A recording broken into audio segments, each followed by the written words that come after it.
Assalamualaikum Gambia, assalamualaikum Senegal, auditeurs yi na ngeen def mbaa yéen ci jàmm.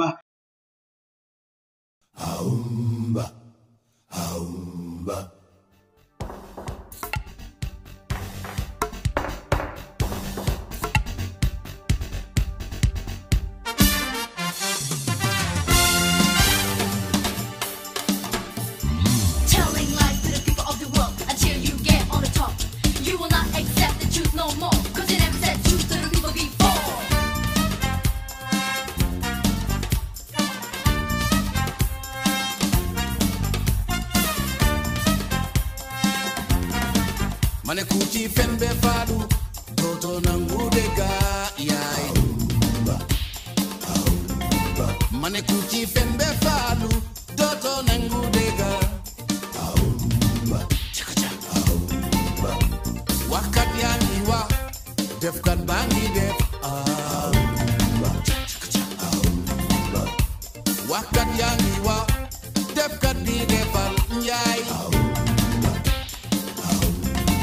Sula rew mi falle def la njiit nena yow file Sula rew mi falle def la njiit nena manjo yare su fetel takke hamun nga ko ne yaa ko def su dere turo hamun nga ko ne yaa ko ci kon ku ci fembe falu njaay dooto nangu dega yaay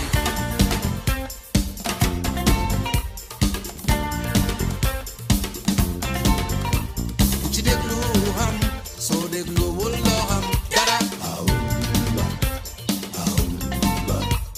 ci déglu am soo déglu wul doo am tus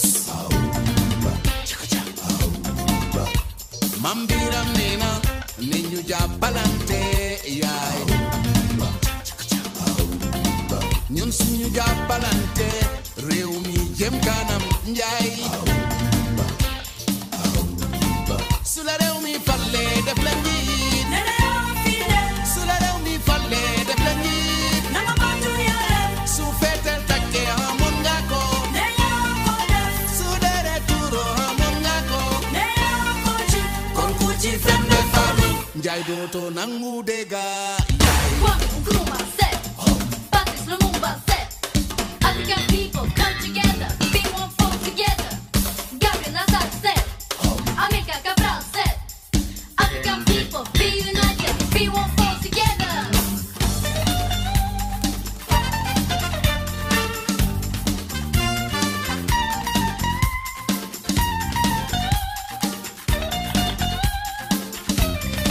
Harma yalla boppu jooro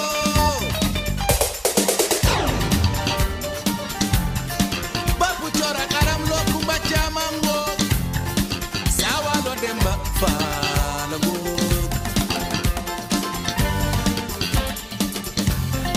ndako ami kruma wa honna ko ci Afrika Patrice Lumumba momi wa honna ko Gabriel Nazar momi wa honna ko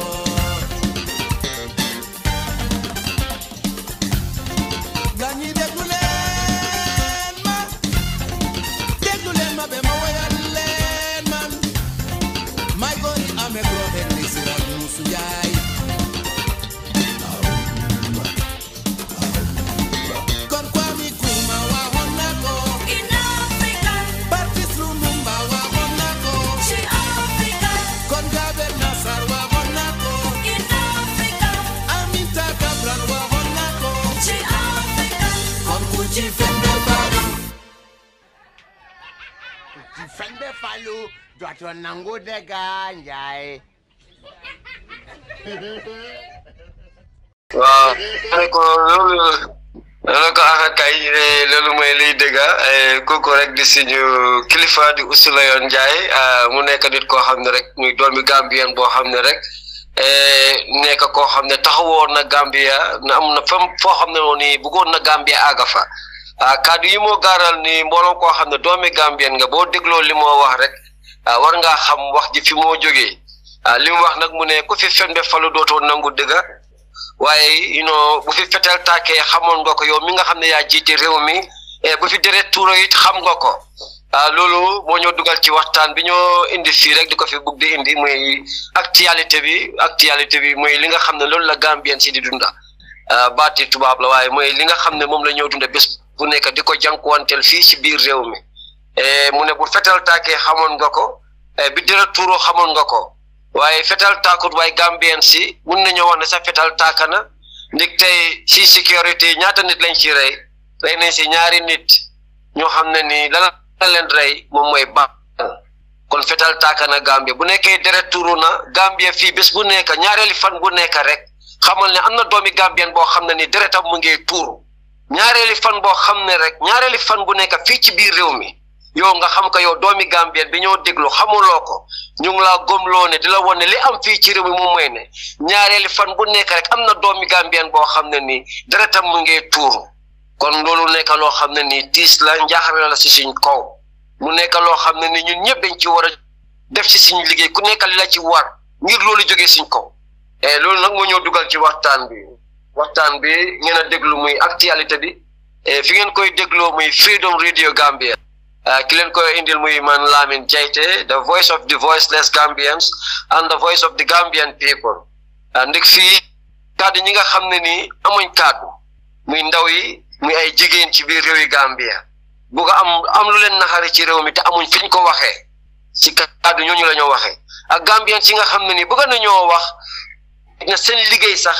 mayu leen pour ñu wax kon ku mel ni police officer bi ku mel ni military officer bi liggéey bi moo def miir ko moom pour mu ñëw taxaw si mbooloo wax li nga xam ne moo ko naxar moo tax ñu ne the voice of the voiceless but the voice of the Gambian people mooy kaddu mbooloo koo xam ne rek kaddu yi ñoo gaaral fii koo xam ne yaa ngi yeewoo ci biir Gambia muy ak di non Gambian kon di leen wax ne rek di leen bismillah ci waxtaan bi di leen wax ne fiñ ci waxtaan saa yu nekk rek moom mooy li nga xam ne nii rek moom mooy li ñoo wax ne tiis Gambien si njaaxare la si kaw Gambien si muy security security nekk loo xam ne si nguur Adama Barrow under Adama Barrow's leadership dafa tumaranke lii moo waral fi économique te ci juróom-ñaari at li nga xam ne musuta am si taarix Gambia ñu am fi ay occupy foreign forces ay soldats yoo xam ne ci yeneen réew lañ jógee ñoo toog ci suñ biir réew mi si juróom-ñaari at tey di dugal si juróom-ñetti at loolu wane na ne kon am na ñàkk a kaaraange bi nekk ci réew mi li ñoo wax mooy li nga xam ne luy Gambien si di dunda bés bu nekk te li ko waral tamit loolu la ñoo wone pour Gambien si xam lan la tax tey reyante bi rey bi bari ci biir réew mi ndi kaaraange réew mi nekkul ci doomi réew mi bu nekkee seen loxo amuñ jumtuwaay yoo xam ne loolu lañ war a yooyu lañ soxla pour mun a def liggéey yi ñu war a def lii tax tey doomi gaa fii ci dara am na ko ga muñ si li tup rek ci nit war a jox ko at ma wax li ñaare si bi am na Gambien boo xam ne ñàkk na bakkanam fii ci benn fànn rek muy si waadu dem ak ñëw bu ñeneen yi di ko wax dem ak dikk nde Gambia am na dañ am suñ bool olofi Banjul am suñ olofi faana Lamin na bokk fépp yaa yenn saa yi mu ne leen dem ak dikk bi buñ ne dem ak dikk bi yow boo nekkee gune Banjul gune réewum taax xëy na affaire yi mu xam la la may dem ak dikk nga lay dikk waaw ndig dikk loolu baati olof bu xóot la waaye muy dem ak ñëw rek ci wàllum dem ak Gambien si ak ñëw déglu fu nekk Freedom Radio programme yi ñu fee def Gambien si ak ñoo dégloo fu nekk ndig réaction bi ñun mi toog biir Gambien ñun ñoo ko xam loolu mi Gambien si yaa ngi gis seen boppa ci liggéey bi ñoo def loolu nag moo tax loolu moo tax ñu am cawarte bi ñoo am ci liggéey bi ñoo def loolu moo tax ñu am pas-pas bi ñu am ci liggéey bi ñoo def waaye ñu delluwaat ci waxtaan bi rek ne Gambien si dañ am njaaxare si seen kaw li waral njaaxare bi moom mooy ñàkk a kaaraange bi nekk ci réew mi ñàkk a kaaraange gi tey mbooloon koo xam ne ni doomi Gambien nga rek yaa ngi cee am ay jafe-jafe muy ci wàllum dem bi ak ñëw bi lu benn fànn bopp fànn yi nag da bari te yaatu waaye dañ cee jël par benn rek waaw yéen mi ñoo dégloo nag ci suma mbokk yi nga xam ne yi nag ci Saalum beeg foloon mun di nekk rek si Fuladu beeg ñaani jaabeeg fu Gambien di mun di nekk rek ñu wax la ne gune bu réewum taax lañ ne mun rek pour ñi nga xam ne ni ay kilifa lañ mun a xam yan kàddu la ñoo gaaral fii mu mun a set si seen noppay mbooloom koo xam ne doomi Gambien nga rek kàddu yi ñoo gaaral fii ak loo mun a ci lim ñàkk a set di nga am loo ci mun a jëlee kon ñu dellu ci waxtaan bi fi ñoo wax rek fi ñu nekk moom mooy ci wàllum dem bi ak ñëw bi mu looke loo xam ne ni Gambien si ay jafe-jafe lañ cee dunda ñaareeli fan bu nekk rek am na koo xam ne nii ci biir réew mi fii mu ngi cee ñàkk bakkanam li ko waral moom mooy ne driver yi nekk ci kaw tali bi li ko waral moom mooy ne fasa yi tali yi nekk ci biir dëkk bi li ko waral moom mooy ne fasa yi moto yi nekk ci biir dëkk bi kon li ko waral bari na kon loolu dafa waral dañ ko war a saafaraal dem bi ak dëkk bi dem bee ñëw bi ci nguur gi defee lim ci war a def dina jural dool réewi Gambie koom-koom dina jox doomi Gambien si liggéey ndi Gambie fii tey ñëpp dañ ñëw dëkk ci kombo bi boo demee tey dëkk bi ñoo wax ngeen Sanjal doomi ngeen yi nga xam ne ay jàngakat lañ ak ñi jàngut ñëpp tey ñu ngi ci teeru bi boo demee Badibu tey ñëpp ñu ngi ci teeru bi boo demee Fuladu tey ñëpp ñu ngi ci teeru bi kon nga gis ne loolu waral tey dem bi ak dëkk bi nekk loo xam ne ci teeru bi fii nguur gi daf ko war a fulaal waaye nekkul rek ci teeru bi waaye mbooloon foo xam ne ci biir Gambia lañ wax ndig li moo indil réew mi moom mooy koom-koom dina indil ngir réew mi koom bu nekkee ne liñ ci war a def nañ ko ci ni kon tey doomi Gambien si di ñàkk a liggéey ni kon jafe-jafe yi ci nekk tey dinañ ko doon mën a saafara waaye lana tax defuñ ko ndig dañ ko li ñu war a def te defuñ ko lana tax defuñ ko ndig ñàkkuñ xaalis biñ ko defee millions yi ñoo dikk ci dëkk bi fii benn nit rek di mun a luubal li téeméeri million ci xaalisi Gambia téeméeri million ñaata boos lañ ci mun a am waaye fi ñu waxtaan bi fi ñu ne tollu rek mooy si affaire yi dem bee ñëw bi problème yi nga xam ne Gambien yaa ngi see jànkuwanteel di oote ci nguuri Adama Barrow bi di ko wax ne ñu indil ñu ay boos te waxuñ ay boos yi Chinese waxuñ ay boos yi Indian standard boos lañ bugga modern standard boos Gambia ñun si nguuri Jawara boos yi ñu fi amee woon maan boos lañ tuddoon maan boos yooyu kenn du ko gis di laajte standard am ba pare dañ si amoon ay catégories lañ si amee woon Yaya Jammeh bu mu ñëwee isi na fi ay Volvo man boss is German made boss they are German made man is German Volvo Swedish yaa ko liggéey boss yu mu fi indi jox Gambia yëpp boss school bu nekk mu jox la boss dëkk bi yëpp mu def ko boss loolu Gambien si kenn fàttalewu ko kenn mënu koo fàtte waaye tey Gambien si dem bee ñëw bi especially xale yi nga xam ne dañoo dem school ak ñi nga xam ne dañu war a jóg di liggéey boo demee taxaw tey si government institution si government department si nga gis Gambien si nga war a xam ne seen liggéeykaay da 8 o'clock daf leen fa war a fekka ñi leen ngay ñëw 8:30 ñi leen ngay ñëw 9 ñëpp dañoo get late to work how would that institution war a administration be effective bu nekkee ne ñëpp dañoo war a teelaat te dañoo late a ñëw liggéey si bu lu ko waral mooy ne demukaay yi amul ci réew mi kon we are calling on the state administration moom mooy nguuri Adama Barrow bi di leen wax ne ñu utal ñu ay boss te boss yi nga xam ne dañoo daw 24 hours ñaar fukki waxtu ak ñeneen ci réew mi ndi Gambien si am na ñoo xam ne suba la ñoo jóg di liggéey am na ñoo xam ne bëccëg la ñoo jóg di liggéey am na ñoo xam ne guddi la ñoo jóg di liggéey dëkk bi dafay sikkile dafay dox ñaar fukki waxtu ak ñeneen bés bu nekk te nit ñi dañ am ay soxla yoo xam ne dañoo jóg di ko doxee nekku ne ku nekk amee motoom kon dañ xam ne nit ñi seen soxla yi saa yuñ jógee pour doxi ko rek waruñ see am ay jafe-jafe waaye da ngaa taxaw si tale yi si biir Gambia ay lu ëpp ay benn waxtu ñaari waxtu doo gis boos boo demee ci dëkki tugal yi boos yi nga xam ne ni ñi nga xam ne amuñ seen moto ñooñu dañ seen boos yi dañ leen defal seen tali boppa boos bi fi moo dafa am tali boppam bokk ko kenn ci ko yoon bi président Gambia dañu génn dañu wax ne kay liñ sampa Gambia à first class roads président bi nga xam ne mu ngi tukki di wër àdduna yépp balaa moo nekk président sa tukki na tukki waat gis na ni àdduna bi day doxee xam li first class road kooku duñu war a góomloo na tey tali yi nekk biir Gambia à first class roads Adama Barrow boppam laa nax na Gambien si laa nax ndi wax dëgg neex yàlla moom xam na ne Gambien si ñu tukki bari nañ te boo ñu ne first class Gambien si xam nañ luy first class na am nga sax li ñoo wax second class na yow am nga sax li ñoo wax third class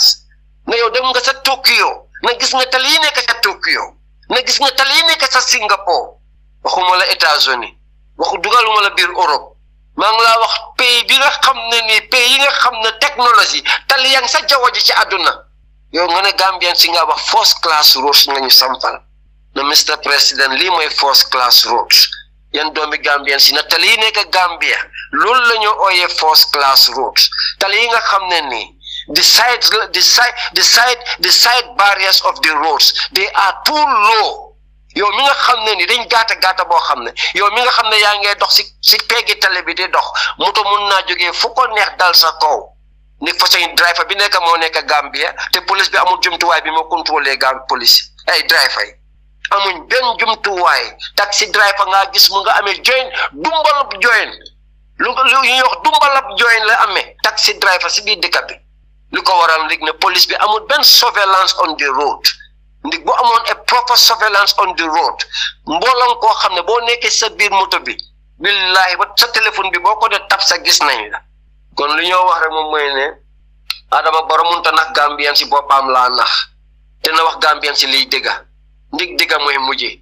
waaye di taxaw si suñ kanam di ñu wax ne tali yi nga xam ne yooyu la ñoo sampa biir Gambia à first class roads ban tali mooy first class road ndig bi ngeen yaakaar moom mooy OIC road bi nga xam ne ni roadside barrier bi is too low the central barrier is too low yoon bi nga xam ne ni amul a flyover pour ñi nga xam ne dañoo dox si seen tànkay fu ñoo jaalee tali boo xam ne ni juróom benn yoon a ci nekk moto di daw fu nekk nga ne loolu mooy sa first class road Gambien si li ñoo wax moom mooy ne Adama Barrow mënuñoo nax boppam laa nax ñim àndal mënuñoo nax Gambien si seen bopp la ñoo nax li nekk si seen nguur gi tey àdduna bi media internet ak media moom moo toll foofu tey information is powerful Gambians are informed ñëpp xam ne li nekk ci nguur gi nii li leen tax tey li nekk si suñ kaw tali mu nekk si suñ kaw tali si biir dëkk bi tali yi fa nekk amul benn contrôle ñi suñ doom yaa ngi si biir tali si kaw yoon yi kilifa yaa ngi si kaw yoon yi doo gis dara no bompas driver yi di daw yoo xam ne ni ñu ngi kasaara ñi bés bu nekk li leen waral dee bi ñaari fan bu nekk am na ne Gambien bu dee ci kaw tali ndig ne amul benn speed limit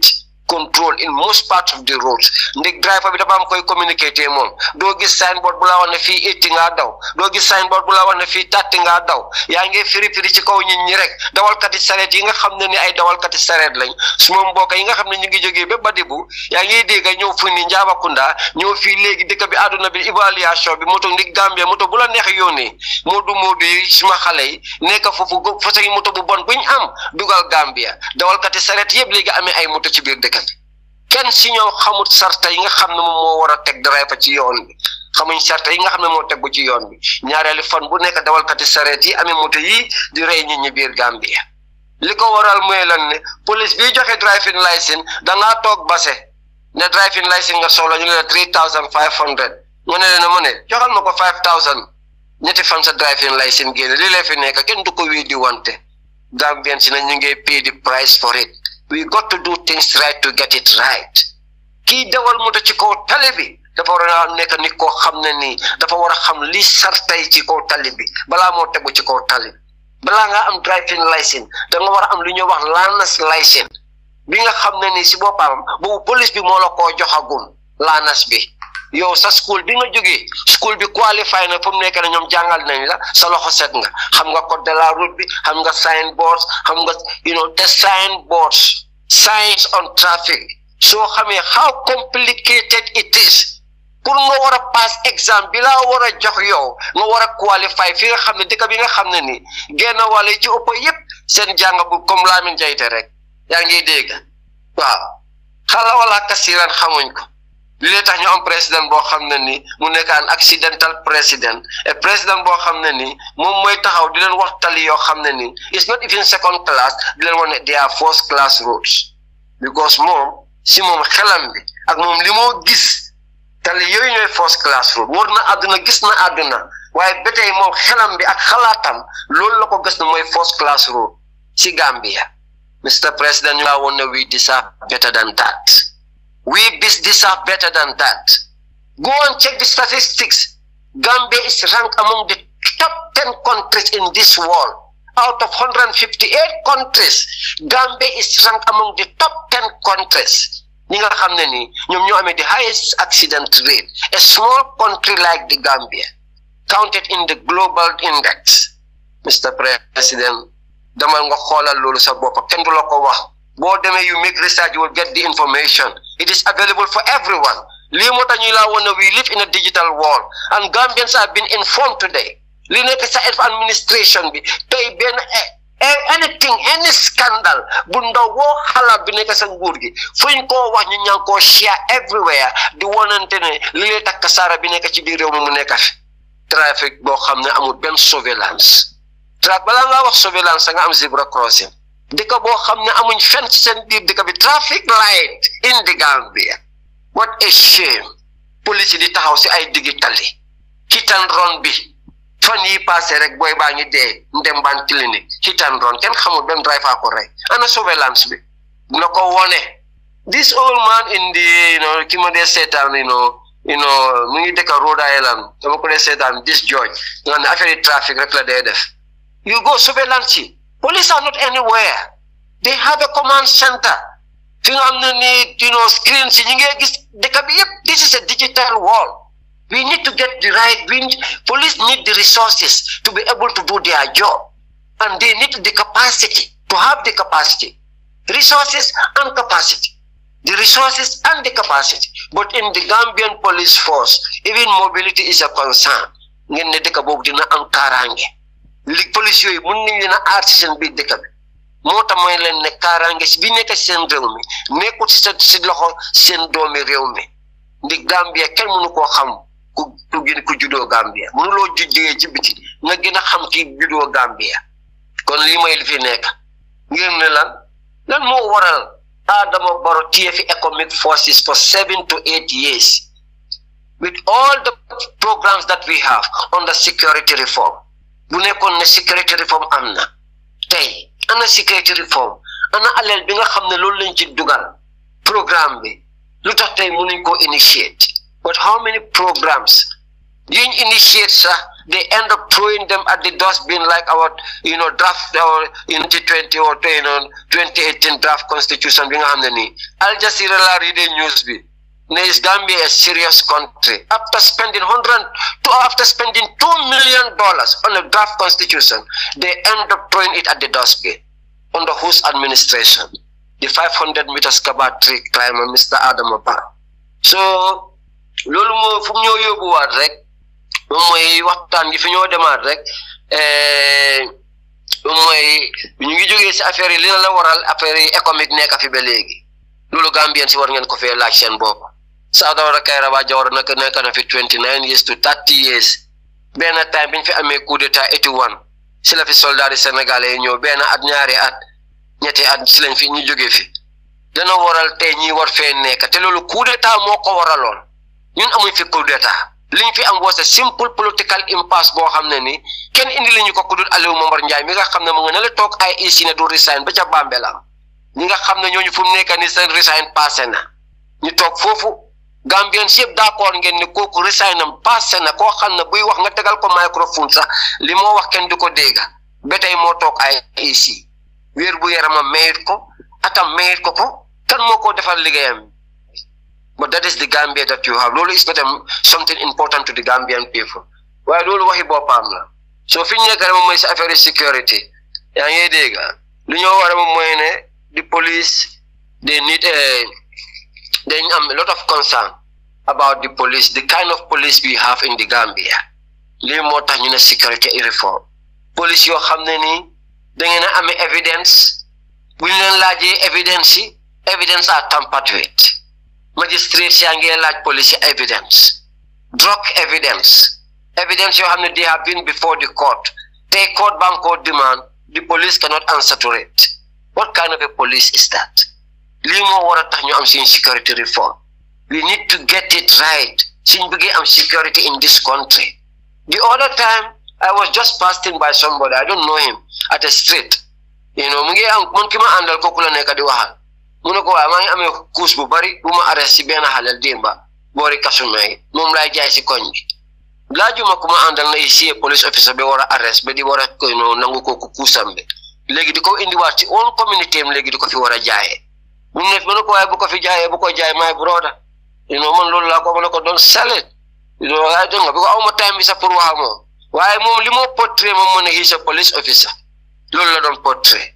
But I'm on time to make the investigation or to try to get evidence against him. yi nga xam ne ni we can profit but profit to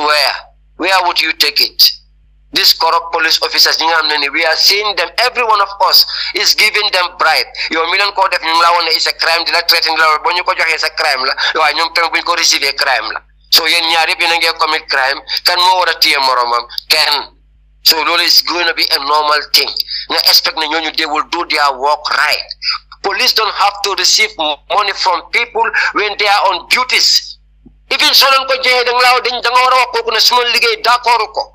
No one on systematic or any gift.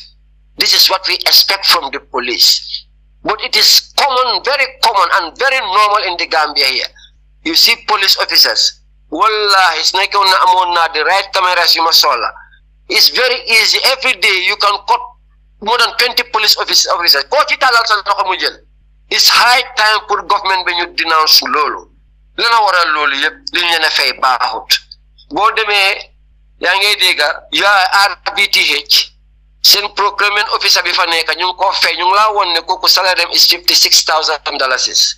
Police officer police officer mo de am $56,000 from the inspector right down to the sergeant to the private police. None of them. How dare being a procurement officer koku salary yang dega du wara aga $56,000 at the RBTH. Waaye loolu tapiki boppam la nit ñooñu kasaara bi fa nekk foofu noonu waxtaani boppam la saa yu nekk rek nañ si seet benn faana bi ñoo teg rek indi ko ni kasaara baa ngi fu nekk waaye dañuy indi benn rek di leen won na mu ngi nii de dina bale la leen wonoon waaye ñii tamit ñu ngi nii they are here before the court waaye loolu fu mu ñoo yóbbu rek moom mooy li ñoo war a si affaire police yi police yi waruñoo man Lamin de man gisuma fenn si luwa fu man mënuma understand fenn si luwa fi nga xam ne dañ ne police da nga leen war a jox xaalis si police station yi waaye am na benn case boo xam ne ni mu ngi si court si case boo xam ne it involves njobooti Lamin Dr. Lamin Samate kasaara bi ma wax ne moom moo nekk kër Lamin Samate yaa ngi dégg kasaara bi ñoo wax ne moo nekk kër Dr. Lamin Samate bi bu nekk rek mun nañ leen a indil benn fànn waaw ndig last week indi nañ leen fi bi nga xam ne moom moo nekk RVTH li nga xam ne moom moo nekk RVTH li nga xam ne nii Aljafri yaa ngi dégg muy di CMD chief medical doctor bi ak député bi muy Baboucarr Jagne yaa ngi dégg financial director bi mbokki Lamin Cissé yi Dr. Lamin Samate yi Mamadou Lamin Cissé yaa ngi dégg nga am dis Adama Mbay operation manager bi ak this procurement officer mi ñima jaata ak seen storekeeper bi xam nga lépp si store bi lañ ko deliver so moo tax mu mën a nekk team work mu ne leen waay dégg mu ne ko seen combination neex na mu ne ko seen combination dëgg from the chief medical director to the deputy chief the finance director the operation manager mu ne ko dëgg waaye fu nekk nii bii moom bi lay Gambia de yaa ko dégg fu nekk di ko gis fu nekk dara génn ci lay xaar mu óodu ne lii dina musa jeex ndig saa daw de Kairaba Jawara fi woon tax tiyees dafa dem de benn suba rek lañ toog dugal leen ci ay torok xale yu ndaw arrest ñëpp teg leen ci ay torok allahu akbar mu ngi nii si liñ nekk mooy Kassarakunda fu mu ñëw yóbbu mooy Kassarakunda na bëgg ngeen mën na Gambien si bëgg ngeen ne dama Adama Barrow Kassarakunda si liñ nekk mooy Kassarakunda fi mu ñëw yóbbu mooy Kassarakunda na bëgg ngeen ne continuer Adama Barrow na di dem moom ba Kassarakunda ni Kassarakunda kër la de waaye am na dëkk bi ñoo wax Kassarakunda nag Gambien si yéen pare ngeen seen dëkk bi mu nekk Kassarakunda xalaatal lu mel nii teamwork yu mel nii nga delluwaat nekk ni xam naa leen demati na foog ma daal lampa bi waaw ndig ñu joxe tur yi Gambien si nga xam ne ñoom la ñu ooyee ay intellectuals ñii nga xam ne ñoom ñooy ñi nga xam ne nii ñoom ñooy ñi jànga ñun ñii lañ yaakaar ne dem leen jànga leen te ñii ñoo war a ñëw wécc siñ life ñun ñi nga xam ne ñu ne ñun jànguñ ñoom ñooy experts yi ñoom ñooy intellectuals yi ndeke ñii yëpp ay intellectual criminals la ñii ñoo fees Gambia waaye du ñoom ñëpp de waaw nekkul ne ñëpp ay intellectual criminal nañ leen seppi ku nekk ñuy laa woon sa bopp di leen woon Gambien si ku nekk li fi ne ñu delluwaat ñu ne ki ñoo wax moom Lamin Jaaju ma ne laa mën a turi Lamin yi ay man rus naa rek boo demee Brikama area council ñu ne la Lamin Suso nga dem RVTH ñu ne la Mamadou Lamin Cissé nga ñëwaati fii nii daa ngi dégg National Malaria Control Programme bi ñu ne la Lamin Jaaju nga demaat moom benn di seen groupe boobu noonu ñu ne la Mohamed Lamin Jayte mu ne waaye dëgg nag man dëgg nag suma tur gi dinaa ko wecci de Lamin yi mu ñu ne leen kanay seen baay ñu ne docteur Lamin sama tama ne waaye dëgg Lamin yi baalal leen ñu waaye ñu ne lii yëpp kana ko wax ñu ne Lamin Jayte man dinaa wecci tur bi dëgg dafa affaire yi moom dëgg nag rus naa waaye ñu dellu ci waxtaan bi rek ñi nga xam ne li nga xam ne moom moo nekk kasaara bi nga xam ne mu nekk ci nguuri Adama Barrow bi bii nag ci kër ki ñoo wax muy docteur Lamin Samate ñii di ay njobootam kenn si ñoom ñuy ko wax docteur Lamin Jaaju ki ñu toppa ci moom muy Mohamadou Lamin Jayte permanent secretary at the Ministry of Health ak ki ñoo wax Bala Kande programme manager of the Malaria Control Program Omar Male Cissé muy executive director of the Health Promotion and Development Organization ma ne ko dëggit ku nekk yaa ngi ci position boo xam ne rek mun ngaa ñëw sa programme bu ndaw ngeen def seen ay affaire ñu def seen kabudu ñoom itamit ñu ngi nii si court si fu mu nekk nii seen witness yi nga xam ne ñoom la nguur gi indi ñi nga xam ne ñooñu la police bi arrest ñu ne ñoom kay dañoo toog rek ñu woo leen jox leen ay chèque buñ leen joxee kenn ki mu ne jox nañ ko ci 500,000 juróomi yoon waaw bu demee receive yi ñëw jox leen gars yi ne ko 20,000 a ngi nii yow dem banque receive rek am nga sa 20,000 dox muy toog dox boobay diggan réel dox muy toog muy dox nag ni booy waaye ban façon yi dox la dem banque receive rek ñëw tiit ñu jox la 20,000 dalasi ñoom yi nen na buñ paree ñu séedoo ñii yëpp na di njobooti Lamin Samate lii nekk ci ron Lamin Samate moom Lamin Samate ci boppam si convict si fond si mu génn wax ñu affaire yi ay ghost workers ñoo xam ne pour buggal luubal alali réew mi du dugal seen tur yi fu nekk foo xam ne sa nekkuñ fa di jox seen bopp ay waxtu yooyu fan la mu investigation ñu ne woon ñooñu la na si génn boo gisee ku nekk comfortable ndig ne lii moo nekk di no lii mooy li nga xam ne moo xew Gambia boo demee si local government commission si ñu wala kasaara bi fu nekk under corruption nga dem yeneen institution yi xoolal rek muy malaria programme bi yaa ngi dégg nga dem si global fund bi convict fund si yaa ngi dégg ba si léegi si institution si hospital si CMD man dëgg li ma musa xam si ay docteur ñi nga xam ne ni ay docteur lañ dañoo faj doomi aadama wax dëgg neex yàlla dubious acts man I don't expect doctors I see as among the most honest people ñi nga xam ne ni they devote all their lives to humanity I have high expectation for doctors waaye ñii ñooy ñi nga xam ne ñoo jàngi tey ooyee seen bopp ay docteur ay ñii ndekete wu liñ jàng yëpp ay jikko yu bon lañ amee jubal ko si seen ay doomi réew ñoo tey ñu dénkale suñ place yi ñu óolu leen dénkal leen suñu réew mi ñun ñi nekk si njaaxle bii nii jigéen ñi nekk si léwoy di ñàkk a deret ñu xam healthcare système boo xam ne nii Gambien si yaa ngee dee ñaareeli fan ñu nekk bés bu nekk ngir ne mënuñoo afford di mënuñoo ko afford nguur gi amuñ any thing to offer us at the hospitals health centers in this country nga xam ne dangaa dem even an ambulance you will not find them there you know, that government is here to serve your interests under this Adama Barrow's leadership. Lii mooy administration, lii mooy governance. Yéen nii la ñoo yóbboo réew. Mu ne la ñoo Saadaw de Kairaba Jawara benn suba teel. Pay yëpp. Mun naa nga dëkkoon Gloucester suñu koñ sa ministre fa woon. Mu ne ndeysaan. Xale yi téye dëkk bi yëpp ngir lan ñëpp àndaa ñoom ngir li fi nekkoon du dëgg du yoon. Corruption bi fi nekk nii du dëgg du yoon te lii du jural dëkk bi jaama. li ma wane si kasaara lañ nekk te si lim ñoo yóbbu mooy kasaara la na fi si nguuri soldat si Gambia mooy rampant corruption bi nekkoon si nguuri Adama Yaya Jammeh Saadaw de Kairaba Jawara mu indil ñu nguur ay soldat loolu naxari leen ñu teg leen ay conditions yoo xam ne amuñ benn resources amuñ benn welfare tey ñu dem ñëpp ñu tànk si ñu réew mi amee ko si ñaar fukki at ak ñaar lan la ñu jural muy TRRC ñaata doomi Gambia ñoo kasaara si TRRC ñaata ñu yàlla dëkk bi di nekk di def nii ba tey ay soldat war a jógati ne dëgg dañ mer ñëpp ñu tongati si dëkk bi isilaat ñu beneen TRRC ñaanatuñ koy yàlla moo tax mën nañ ne Gambien ci ñu jóg ñun ñëpp ñu nekk benn ñu taxawal mouvement boo xam ne moo fee teg ku fi toog moo fee jëlee ku fi ne it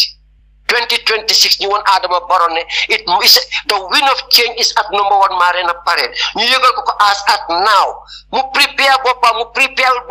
ñun we get prepared. We have 2 years and 6 months to make sure we will come together to put the Gambia first before anything else. Ñu xam ne tey Kasara bi nekk ci réew mi every one of us is paying the price. Every one of us. Lii mooy liy dëgg. This was not the change that we voted in for 2026. This type of corruption amul benn Gambian boo xam ne tey di nga ñor ne allégation ci mel nii di nga ko dégg si nguuri Yaya Jammeh moo tax mu amaloon leen hotel dañoo ñëw di ko jaay ñoo sabote nguuram bi li ma laa woon he was not the dictator. He has very good aim and objectives for the Gambia. He was committed to this country. Looloo taxoon mu dem jël nguur goo xam ne ni 29 years they we have been here mu dem foxati ko seen loxo te lim fi def kana ko fi def ana ngeen yéen intellectuals yi where are you lan ngeen defal Gambia yéen a sabote nguuram parawu leen koo dimbali. You meet him whatever he is, but he's a true son of the Gambia. But I bet you realize lolo. You have hatred against him, and you keep dragging us, not moving forward, but looking at the back of who Yaya Jammeh. Ki nga xamne def na fi lo xamne ni te tay Kasara bi nek sen nguur gi Gambia yeb nañ d'accord ne li bu nekkone mo fi nekk li du fi am. And we are paying the capital price of it. Every day, Domi Gambians are ñaka sen backen because of the fucking poor healthcare system. This is the truth. And there is no other way we can say it other than this. Because our expectations were too high. We paid a lot of price for this change. Gambians in their numbers, they lose their lives just for this change. Continue am change being taking us even more backwardness. That is an insult to us. That is not more, it's more than an insult. Because we are paying the price, the capital price for that matter. Kon you don't want to rek li moy li nga xamne ni motax tay ciono bi ngi nek sen kaw Gambian ci de ngeen de ci l'hôpital ni tali bon yi nek sen dekk bi environment yu bon yi nek sen dekk bi dekk bu tilim bi fi nek fan lañ dik ban kanay tok nga ne sa kër dañ la décoller dan mbalit dama dé romba yena kër yi kër gi yeb mu ngi nek mbalit wa kër gi amuñ fu ñoo fayé nit pour natural sen mbalit yi mënuñ ko everyday ñu jël sen backyard bi defé ko touré kay mbalit. For how many years? Mbalit bubu all kinds of shit. They have no means of disposing that mbalit. That mbalit becomes stinking in that environment. It can cause any kind of diseases to the young ones, maybe the children, because sense systems, parasites or whatever you call it. I'm not a medical, but they are not that strong that we believe the jumps makes us fat. This is an insult to the Gambian people. An administration they have politicized our country, not even the simple trust that they can collect for the communities in this country. We deserve better Gambians. It's the majority of the Gambians in Middleton Adama Barrow. It's never too late. Adama Barrow is not here serving our interests. Come 2026, the society on the Bible Mati, Carol Tilton Sabo, he must go. Power belongs to the people. We make him the president that he is. Not Sajo Mbalo, not Fatu Barrow, not the people of Mama Kande, but the Gambian people. We are the ones that voted for him. 2020, come 2016. This is a disappointment. This is an insult. And it is more than an insult, because we are paying a capital price for the lack of aid, for the incompetent administration that we have in this country. If you know, out of this high rate of corruption, they are on it, they are everywhere. Audit reports are just opinions. These people are politically infiliated. But what do you expect from a courtier? What do you expect from a 500 meters cover tree climber? What would you expect? Ñun dëkk bi suñ dëkk bi dafa naat kilifa yi ñaanal ñu dëkk bi nekk dëkk bu barke waaye ñu am ay nit ñu bon ci suñ biir. Society that is consists of people mooy negative and positive people. There are honest Gambians, concerned Gambians ñi nga xam ne nii they are committed to the well-being of the people of this country, and they want to see this country going forward. Because there are many Gambian intellectuals yoo xam ne ni ñu ngi toog si biir dëkk bii nii ñu ngi toppatoo seen soxla yi jàng nañ jàng boo xam ne nii yaa ngi dégg pour ñu yore seen njaboot yore seen bopp even in the international world loolu mooy li gën a yomba ndig di capacity ndig seen qualification waaye bokkuñ ci politique bëgguñoo dugg ci politique ndig lan politique bi fi nekk. But they cry in their heart for their people because they have seen what is going on in this country. But they can say it nowhere because they don't want to involve into politics. But let justice guide our actions towards the common good. The common good will make Gambia. Every Gambian have a role to play. I cannot speak. I can do something else. What can I do to effect change? My people don't deserve this. That is the fact. Gambians deservingly. For 10 years, administration it is an incompetent administration. Soldat yi ñewon nañ fi liñ njëkk def sen liñ njëkk def liñ njëkk happen sen administration moom mooy dañ ray an finance minister. All the finance ministers come subdue to them. Ñu def lu leen neex. Loolu daanal suñu économique bi. Soo ne Gambian bi tey kan nga waxi transu. Man xale moo xam luy transu Gambia. Na dañ dee gis transu tey biir Gambia. Man xale moo xam luy ñeta. Kan moo xam li sosé di won non ton Sénégalais di mo ne man Lamine seen xaalis boobu bi ñuy wax talaali bar boobu ma ci gën a neex wala nu tur bi gën a rëyee rek waaw mu gën a noonu la gën a amee barke ana yooyu tey fan nga koo gisee lan laa jar ci réew mii ni bon Gambien si bu ñu kenn nax toog fii duñu wax ne seen tali yi nga xam ne ni yaa ngi dégg mën na ko man Lamine Jaita sax buñ ma ko joxoon ma sampatal yi gën a baax yii nii di génn di ñu wax na tali yi mooy first class road loolu is an insult Mr. President waaye fu ñoo jógee rek fu ñoo demati rek moom mooy li nga xam ne nii rek amul fenn foo xam ne under his administration they are working fu ñoo dugg moom mooy the lack of proper water supply and the si nawek la number 3 ma ne ko foofu la the lack of the lack of proper water supply is still a concern for the Gambians. Ndox dëkk boo xam ne ba tey ndox lu gën a yomb ndox boo xool boos machine mu pompe dëkk yëpp fu nekk naat ndox dëkk bi naat ndox ba tey pour nit ñi loo xam ne nii is a basic necessity. It's part of the basic necessities. But the basic necessities in this country, which is simple water and electricity, yaa ngi dégg internet mo boole ko ci tuuti rek is still a concern for the Gambians. For rombo ci biir dëkk bi man nawek seen supply lanes yi they are leaking everywhere. Xanaa nawek amuñ maintenance team boo xam ne how dear water pipes du war a nekk ci kaw yoon bi nii ngay koo gis mu wura li yëpp water pipe la foo rombo ci biir dëkk bi mu tey di egg seen kaw ñuy seen how many liters of water are we losing every day, and how much is a liter of water? You're talking about more than 100,000 liters, hundreds of thousands of liters because it is everywhere.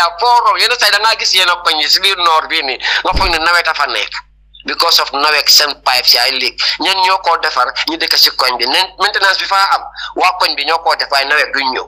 seen high voltage cable si nekk ci biir dëkk bi ci weekend bii nii am na boo xam ne nii mu ngi fi def loo xam ne nii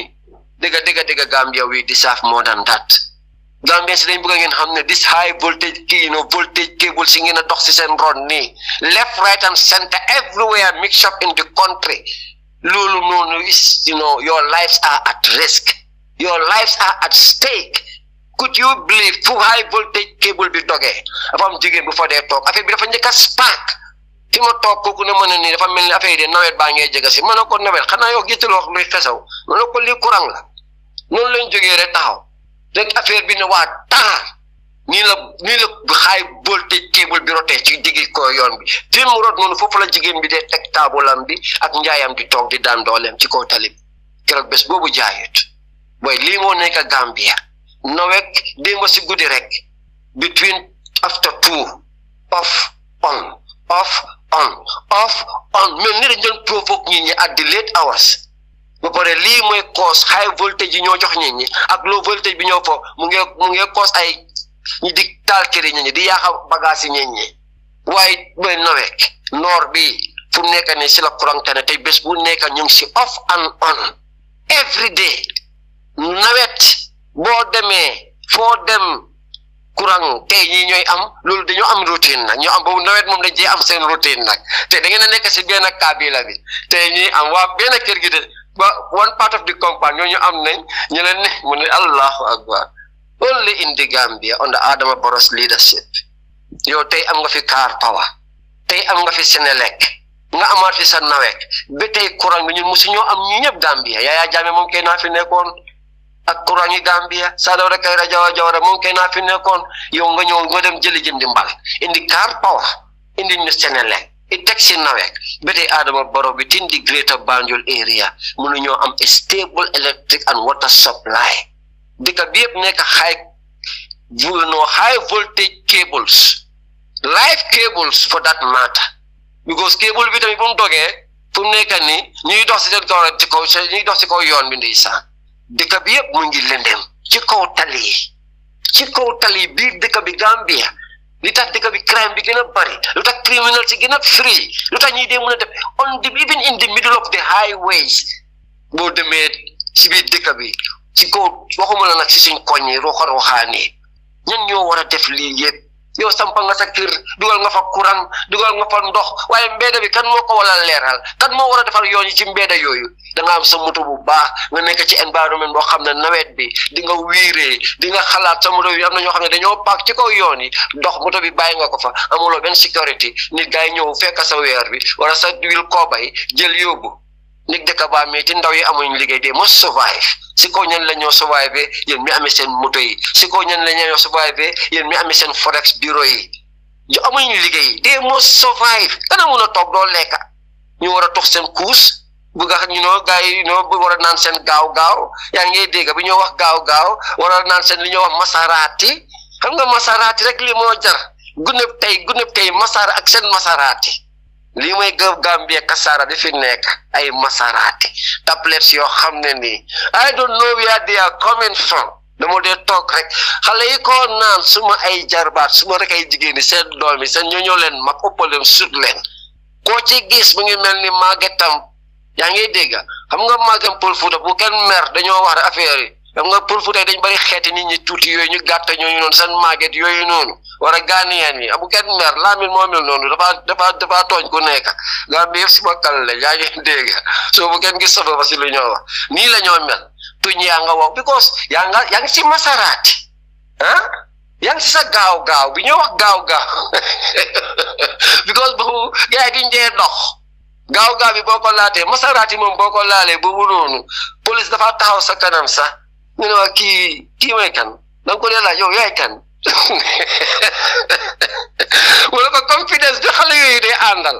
pour ñu ma dégguloo li ñu wax Adama Barrow ñu ne ko ñu ngi nii toog si garage bi fii opposite State House lépp lañ dee jaay Adama Barrow boo ñëwee sax sama waay la bu ñu ko sàccee bu ñu ko fi indee sax ñu jaay ko. This is the Gambia that we have. Who dare to tell Yaya Jammeh that? Who ban doomi xale gune Banjul bul naan masaraateem naan gaayam toog kuusam toog ci télé biir Gambia di wax président bi ne ma ne sax pouvoir yi sax buñ ko sajal ngir lan dëkk bi moo amul benn contrôle police yi mënuñoo contrôle xale yooyu noonu they are there ñoom xam nañ ne kenn mënu si ñoom dara police bi amul any resources to control them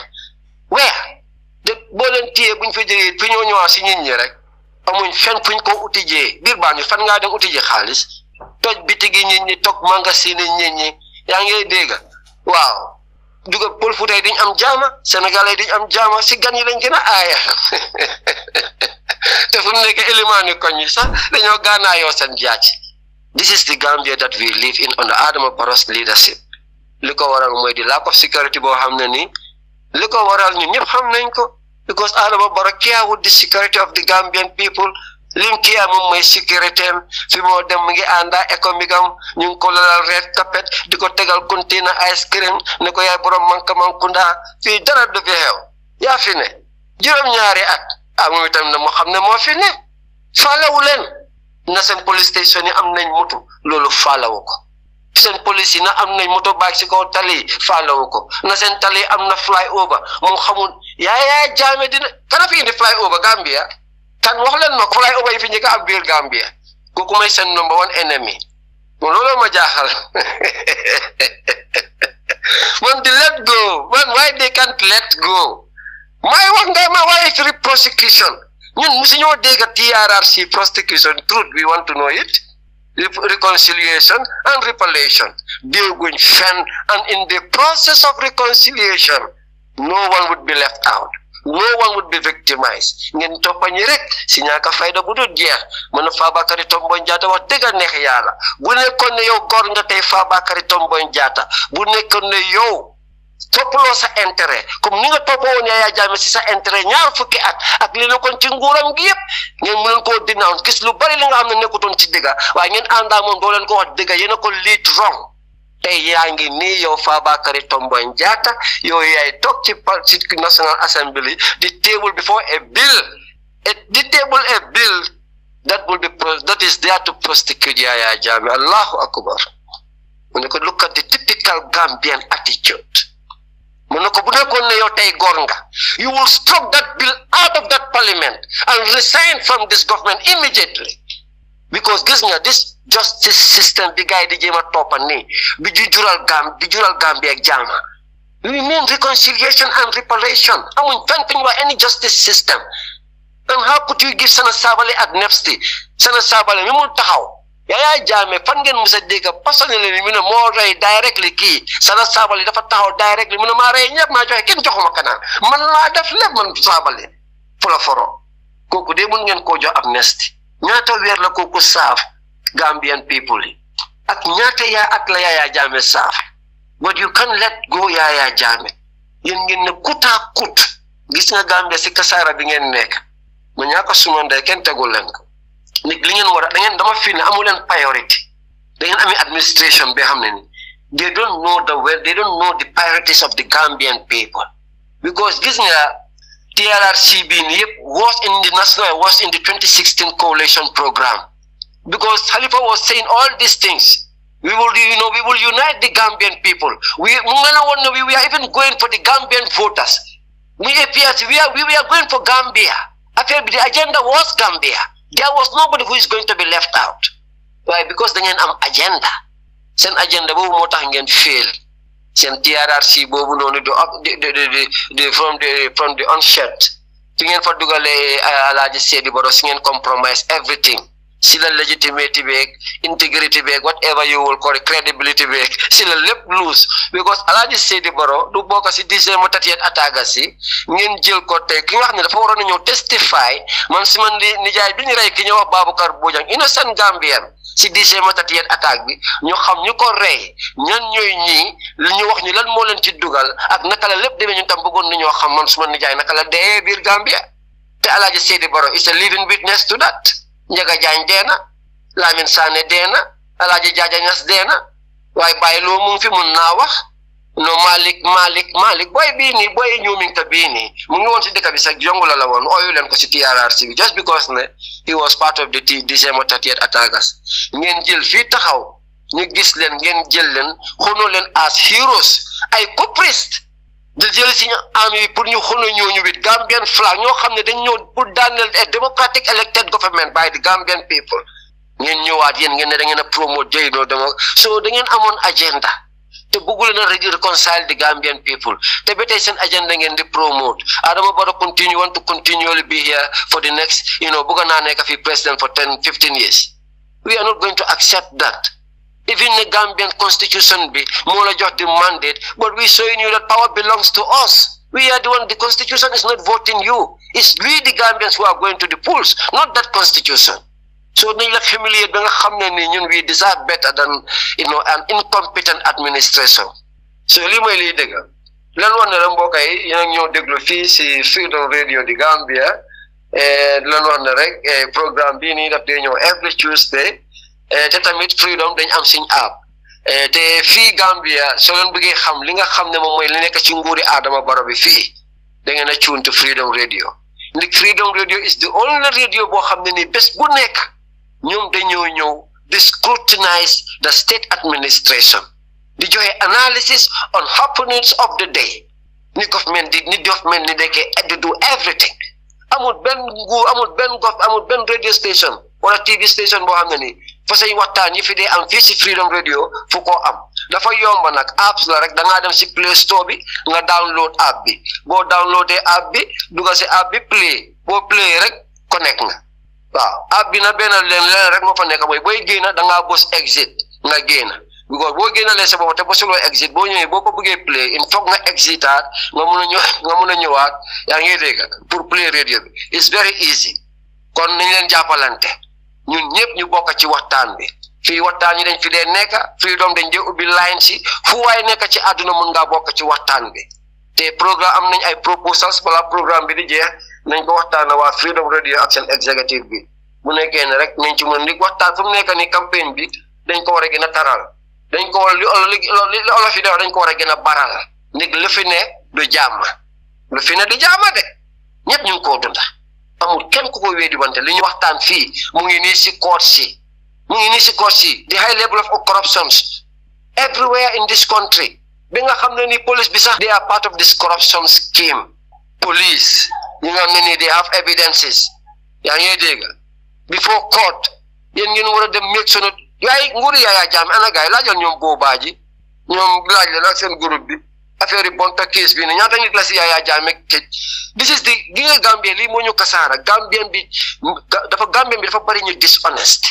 lii moo tax seen ngeen nekk si situation bi ngeen nekk nii dishonesty xoolal rek all these people that we are calling intellectuals look at what they are doing look at how they are administering our country. This is the way to administer our country. This is the way you will change our lives. No, you are not there to change our lives. You people don't have any empathy, no regard for the Gambian people. Lii moo taxoon musul na jubu Yaya Jammeh lii moo taxoon mu jël mile 2 defal leen ko seen hotel nit foofu rek ngeen deserve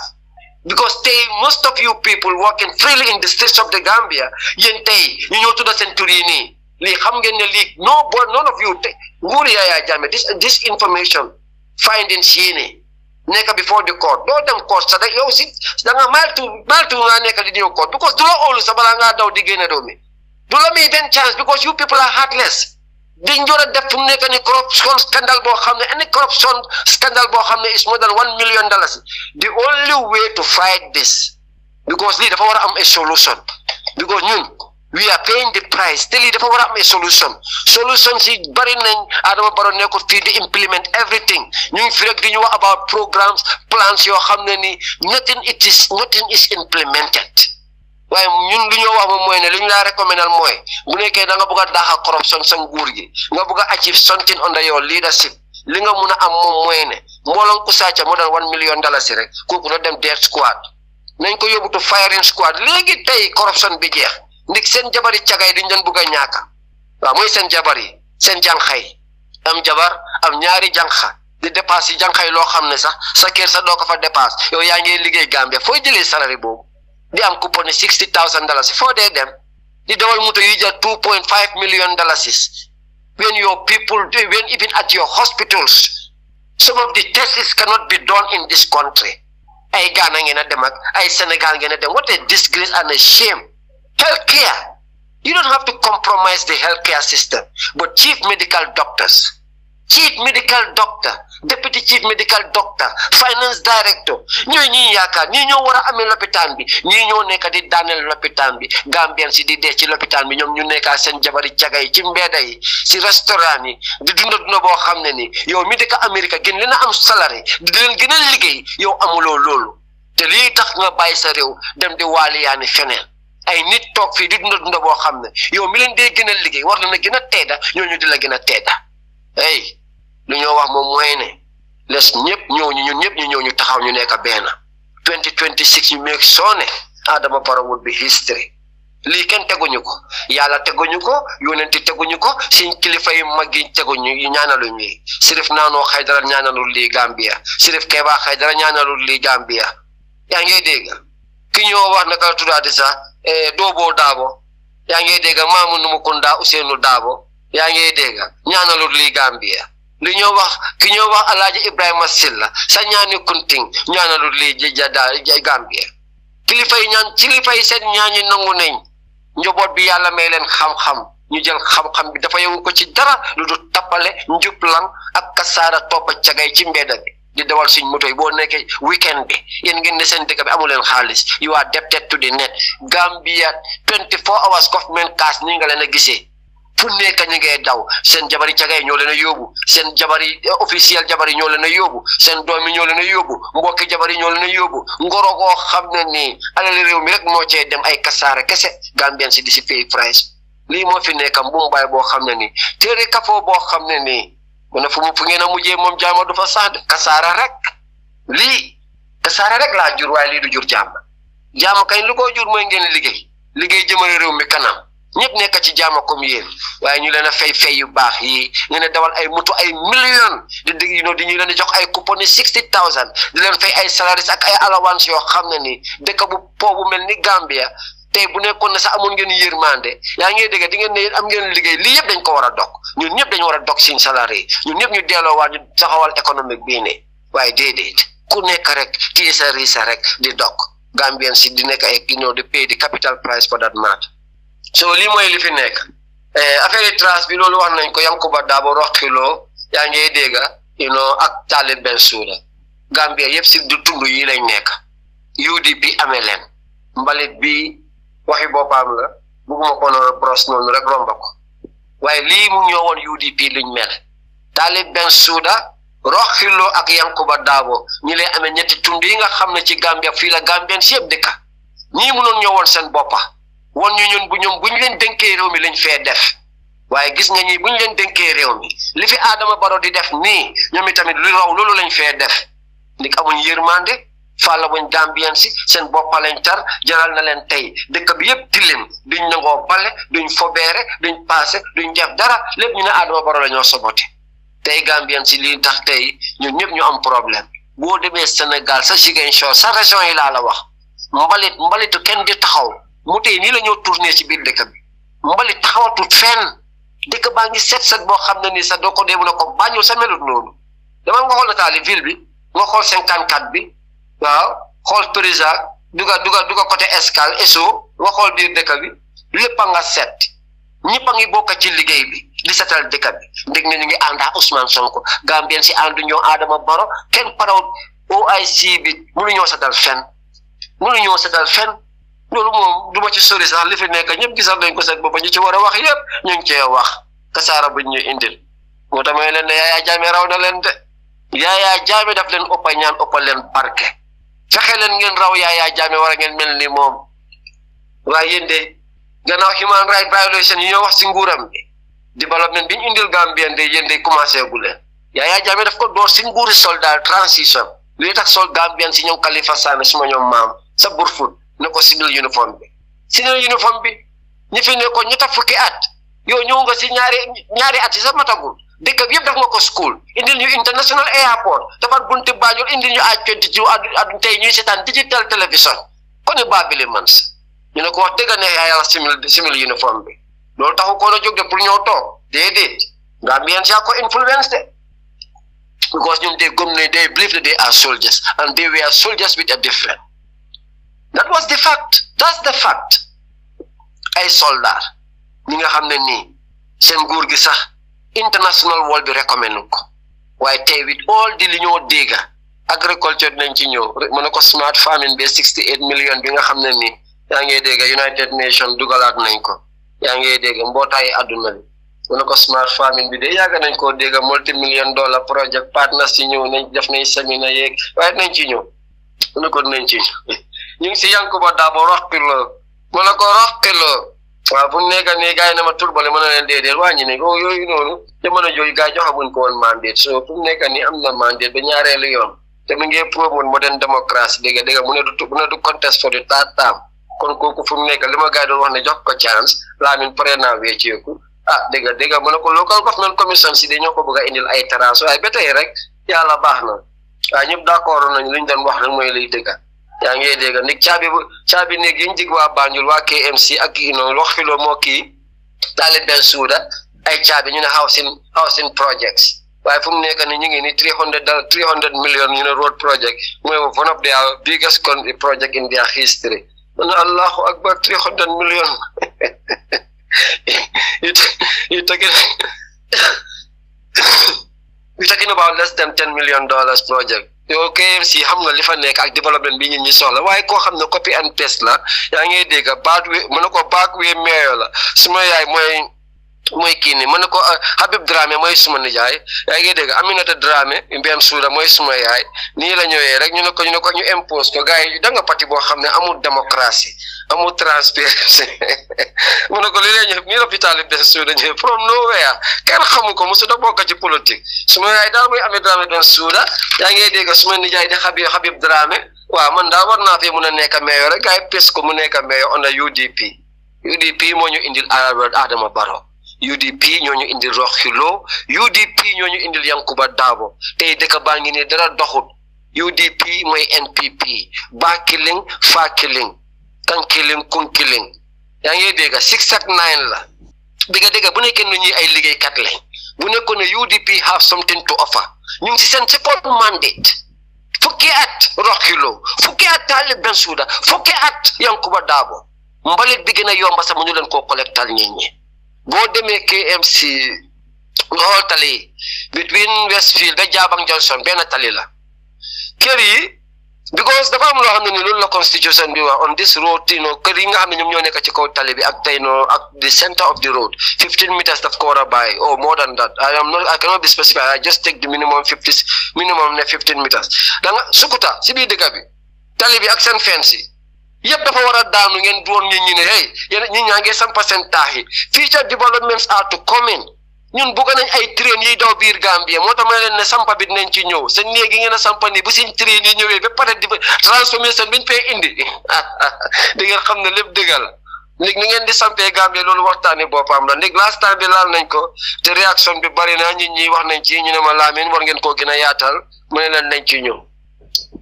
waaw ñu naan foofu tuuti kaf Gambian si nga jégalu foofu lan woon ne rek fi ngeen a déglu radio bi ngeen di déglu mooy Freedom Radio programme bi ngeen di déglu muy actualité bi ñu seetagun time bi lan lañ am ak lu ñu time bi mais ndi programme yi fu mu nekk ni ñu ngi number 4 the amount of trust in this country fi ñoo dugal moom mooy the high cost of living bi nekk ci kaw doomi Gambian si waaw not just the high cost of living waaye li nga xam ne nii daal mu ngi affect ñëpp dunda bi métti na si kaw nit ñi te nguuri Adama Barrow dañ fi defoon international conference invite ay partners international conference daaw invite ay partners te balaa international conference bi jël nañ fi ay millions def seen ay survey def seen ay study about social protection waaw noonu la foog naa noonu la social protection social protection fund or whatever that's the ñu jégalu ma seet topic bi waaw social because affaire bi naka la fan laati ñu ngi jégalu foofu ngeen baalal ñu rek waaw social protection fund bi gars yi dañ defoon daal a conference sometime last year yaa ngi dégg vice président bi muy dis Mohamed B.S. Jallow génn a gaaral fa ay kàddu yoo xam ne ni dëgga Gambian si bari amoon nañ si yaakaar foog ne dëgga ndi Gambia am nañu bari ñoo xam ne ni tey dañ need protection dañ need assistance social assistance la it is called social assistance programme bi nga xam ne ni moom Mohamed B. Barrow moo fi invite partners yi from all parts of the world yaa ngi dégg with the United Nations resident director resident director bi with the United Nations resident director bi topic bi laa nekk di xool dama am yu ma indi am yu ma bàyyi for na suma yeneen kayit yi oh my god but whatever it is okay I was not on the right page I'm sorry okay sorry I was not on the right page ñu ngi jégalu foofu noonu kayit yaa bari waaw li ñoo wax rek moom mooy moom Mohamed B. Sow mi nga xam ne nii moom mooy vice président Gambia dëgga dafa amoon li nga xam ne nii rek ñoom diggoon nañ ko Gambia moom mooy social assistance social protection boo xam ne nii rek nguuri Adama Barrow bi nañ ko indi te dëgga ñu dégga United Nations resident partner bi li mu wax ak moom si boppam li mu wax mu nekk loo xam ne nii ñu bari amoon nañ si yaakaar gars yi defoon si tamit ay announcement yu bari fii si radio yi fay radio yi bari comme niñ nekkee rek di fay gars yi nii rek yàgg nañ di fay radio yi nag xam nga gars yi 40 million bi la ñu bari yëg waaye li jaar si suuf li nga xam ne kenn yëgu ko waaye ñun mi nekk fii ñu xam nañ li dëkk bi di dawee li ñoo wax ne lu nekk Q City am nañ ko mais leen def la nanga du Q City rek radio yi télévision yi fii fii ñuñ fay bari na de moo tax liggéey bi kenn nekkut di ko def moo tax doo dégg a débat yi fenn doo dégg kenn koo denounce di wax ne corruption bi nekk ci nguuri Adama Barrow duñ ko wax duñ ko toog di ko def ay débat Freedom Radio fii rek ngeen koo déggee so social protection social assistance bi nga xam ne nii loolu lañ digoon Gambien si vice président bi soo wane ne cabinet bi executive bi approve nañ ko yóbbu si national assembly bi ñooñu tamit liggéey bi ñu ci war a def ñu def ko waaye li ñu jaaxal ba tey te partner si tamit wane nañ seen commitment mu United Nations invite ay partner because it was an international conference yaa ngi dégg and then wane nañ ne it's just not the Gambia but nations of the world so Gambia dafa bokk si dëkk yi nga xam ne nii rek fii nii road map bi fii lañ ko setopee xam nga mu nekk ay guidance tool boo xam ne nii moom la ñoo demee di ko wëree àdduna te dëgg loolu nekk loo xam ne nii ñun ñi fi nekk ci biir dëkk bi di fi eewoo dégg nañ gars yi def si ay lot of announcement si radio yi télévision bi di wane ne ñu ngay def a social development assistance study boo xam ne nii dañoo ñëw di dimbale families because Gambia dëgg am na ñoo xam ne nii tey ay single parents lañ seen jëkkër yi génn nañ bàyyi leen ay njaboot am na ñoo xam ne ñu ngi doon sëyatuñoo seen jëkkër yi yoo xam nga Gambia nu mel because da Gambia dafa dëgër fit li ma wax ne njublan bi nekk ci Gambia di bari ci ñoom ñu ngi ko njublan boobu dafa nekk ci bi nga xam ne si néegi sëy sa moo si nekk ndig mënuloo dikkaa sa jabar si cabinet a san amee seen ñaari doom nga demaat di takkaat wuja yow amaguloo sa këri boppa moo tax yooyu yëpp waxtaan la yoo xam ne dañ ko war a indi fii si télé rajo bi di ko waxtaane ndi Gambia góor yaa ngee mbugal jigéen ni mbugal yoo xam ne li ko waral lii yëpp mooy li ma dee wax rek the high level of illiteracy most of these women they don't know their rights waaye loolu yëpp ay waxtaan la balaa ma ci nañ ci ñëwaat fi ma nekk rek mooy si social assistance protection bi nii programme bi nga xam ne nii millions of dollars I think in fact billions of dollars yaa ngi dégg if not millions of hundreds of millions because programme boo xam ne nii United Nations dañ bëgg a dimbale nguuri ay Gambia bi nga xam ne na dem jamono boo xam ne nii dafa bokk si national development programme bi nga xam ne nguur gi dañ ko bëgg di ko kiitawaale waaye ñun dinañ leen support initiate ko so fan lañ toll si social development fund assistance fund bi ni Gambia jigéen ñi fi nekk single mother bari na ñi nga xam ne seen jëkkër yi ñu ngi leen a teg loo xam ne nii mënuñ koo antan ñu bàyyi leen sa njaboot yi ñuy tumaranke si biir dëkk bi bari na yaa ngi dégg jigéen yaa bari góor yaa ngi nii toppal boo amee sa doom jabar amoo moom benn ñaar ñetti doom nga ne xale yu ndaw yi yaa ngi fii di kasaara alal réew mi yéen a ngi sàcc xaalis si réew mi toppee ko xale yi nii seen jabar yi nekk ci biir kër yi doo leen jox gay dépasse bi nga xam ne nii sax li ngeen a jëndal seen jabar yi seen jànxay crédit lii moo fi nekk mënu ma understand nga am sa cabinet saal nu ma ko waxee rek cabinet saal dëgg bi daal ñun laamin ni fii ni lañ ko waxee lu ñoo wax moom mooy ne we are the voice of the voiceless the voice of the Gambian people Gambian bi li ñoo dund ci biir réew mi dafa bari ñun suñ waxtaan ñun loota ñun dañ nekk ay social activist society anything that li nga xam ne ni it consists about society li nga xam ne ni is part of society lii moo dee tax ñu dee ñëw toog fii di waxtaan moo tax pare nañ pour balaa ñoo jeexal waxtaan bi tey nañ waxtaan ak gaay Freedom yi isil dem siñ suggestion yi ñu am fu mu nekk nii liggéey bi nga xam ne moom lañ pare pour feeg make sure ne Adama Barrow dia kuya 2026 li soosay di wane karotil tan sa boolom dafa dem by force loolu bàyyi baloo la so loolu lañ bëgg a prepare intensify everything information is very powerful and people are buying information people want to be informed. When people are well informed, they make very good decisions. But when they are not well informed, then they will make decisions in we will all be paying the price. Stay si loolu lañ nekk te lii la Gambians yëpp di dunda social development bi ñu ngi leen a wax ne social protection bi Gambians yi nit nañ ko am na ñoo xam ne ñu ngi toog seen kër yi liggéeyatuñ ñu ngi feebar fu ñoo fajoo ay borom kër ñu am njaboot so def ngeen fi seen liggéey dugal ngeen si dëkk bi yëpp fan ngeen toll ci liggéey boobu noonu because àdduna bi yëpp loolu la ñoo wéyee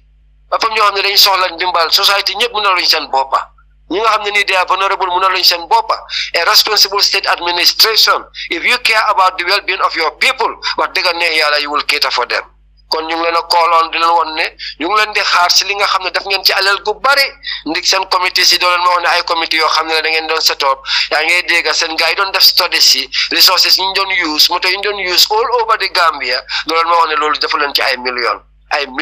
ngeen ci def kon resources yi la ñoo xaar ngeen implementation bi loolu la ñoo xaar cabinet approve nako National Assembly lolu is something nga ne they will prioritize it nañ ko approve. So what is now, why is it that letay mënu len ko indil ñi suñ joggé fofu rek dañoo dugg ci affaire justice bi affaire human right yaa ngi dégg bi nga xam ne moom moo nekk Gambia fii nii human right violation si nga xam ne nii moo nekk ci nguuri Adama Barrow bi ba tax na tey maa di jobaate fi nekk kenn déggaatu ko mais leen ma jaama doy bébi baalal ma I'm on freedom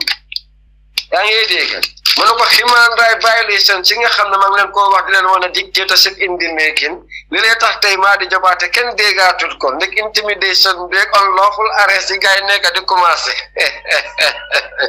Gambia seen problème dëgg maa ngi leen a yéen a ngi noppi nag waaye li ngeen noppi Kassarakunda rek foog ngeen a dema moom te ñaanalu ma leen Kassarakunda wax dëgg neex yàlla ndig man Lamin su ma neexee nekk Sénégal de su ma nijaay bu ma demee ñu jox ma kay di kadde te fu mu nekk nii di le niveau face de Afrique mu Ismaïla Bassirou Al-Bassir Diomaye Diakhar Faye ki nga xam ne tey moom mooy di new face of Africa ki nga xam ne nii isi na change bi Gambia damaat indiwaat change bi Gambia Gambien si yëpp di ko ci ndamoo ñëpp di ko si tàccul di ko wax ne dëgg bii du ñetteel change bi ñun suñ bopp fu mu nekk nii dinañ la seet si biir gaaw Sénégal yooyu tamit kon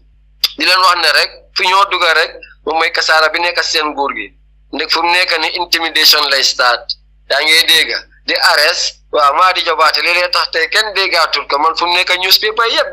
na waaye na suma nijaay maa di ay waay maa di daal nangu nañ fi téléphone am bi daal yaa ngi dégg xufal ko daal fu mu nekk nii daal maa di is dormant kenn déggaatul maa di jobaate maa di jobaate suñu human right ñu activiste bi kon li lay tax daal ñoom Lamin na déedéet kon nañ leen waranteeru ndeg lii fu mu jëm lii fi mu ñoo yóbboo lii du ko lii di ñu jural jaama ne ñoom maa di jobaate ñi nga xam ne mooy suñ champion bi ñun yaa ngi nekk suñ mentor nekk suñ rôle modèle kooku lañ fi intimidé yaa ngi dégg nangu téléphone am yi fu nekk nii dañoo wër si newspaper yi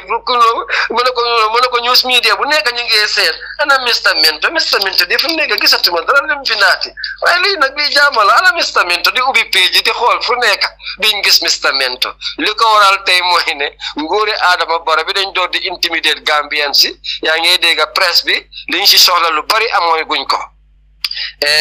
lii waral tey index yi nga xam ne ni journal yi nga xam ne journal sans frontières génne nañ seen 2024 report bi Gambie nag ñu am si gàcce bu rëy bi nga xam ne docteur Ismaïla Ceesay si boppam mu ngi génn di wax ne dëgg nekk na loo xam ne nii daal dëgg itteel na leen numéro yi ñu gis seen boppa tey ak ñoom fu ñu nekkoon daaw mooy leen mu ngi nii de kasaara rek fii léegi yéen li ngeen dënga nit réew dafa am nañ ko yóbboo peaceful demonstrators sit down strike nga dem di leen arrest di leen teg di leen wax ne ñëw leen report seeg fii la xaj yee goloy jaar ñàkk a fayda passewul ko fan la laa indi index yi fa ngaa nekk ku nekkoon among number 10 tey Gambia is counted number 5 in Africa yaa ngi dégg si dëkk yi nga xam ne ni press freedom bi dafa des human right violations si commencé nañ dictatorship in the making under Adama Barrow's leadership lii moo nekk Gambia mu nekk loo xam ne mu jaaxal ñu lool mu tiital ñu lool wax dëgg neex yàlla si Africa daaw ñu ngi woon 58 si àdduna bi yëpp ñu ngi woon 58 waaye tey si àdduna bi yëpp ñu nga 43 si Africa ñu nekkoon number 10 daaw wàcca 50% to number 5 xaw ma 100% lii moo fi nekk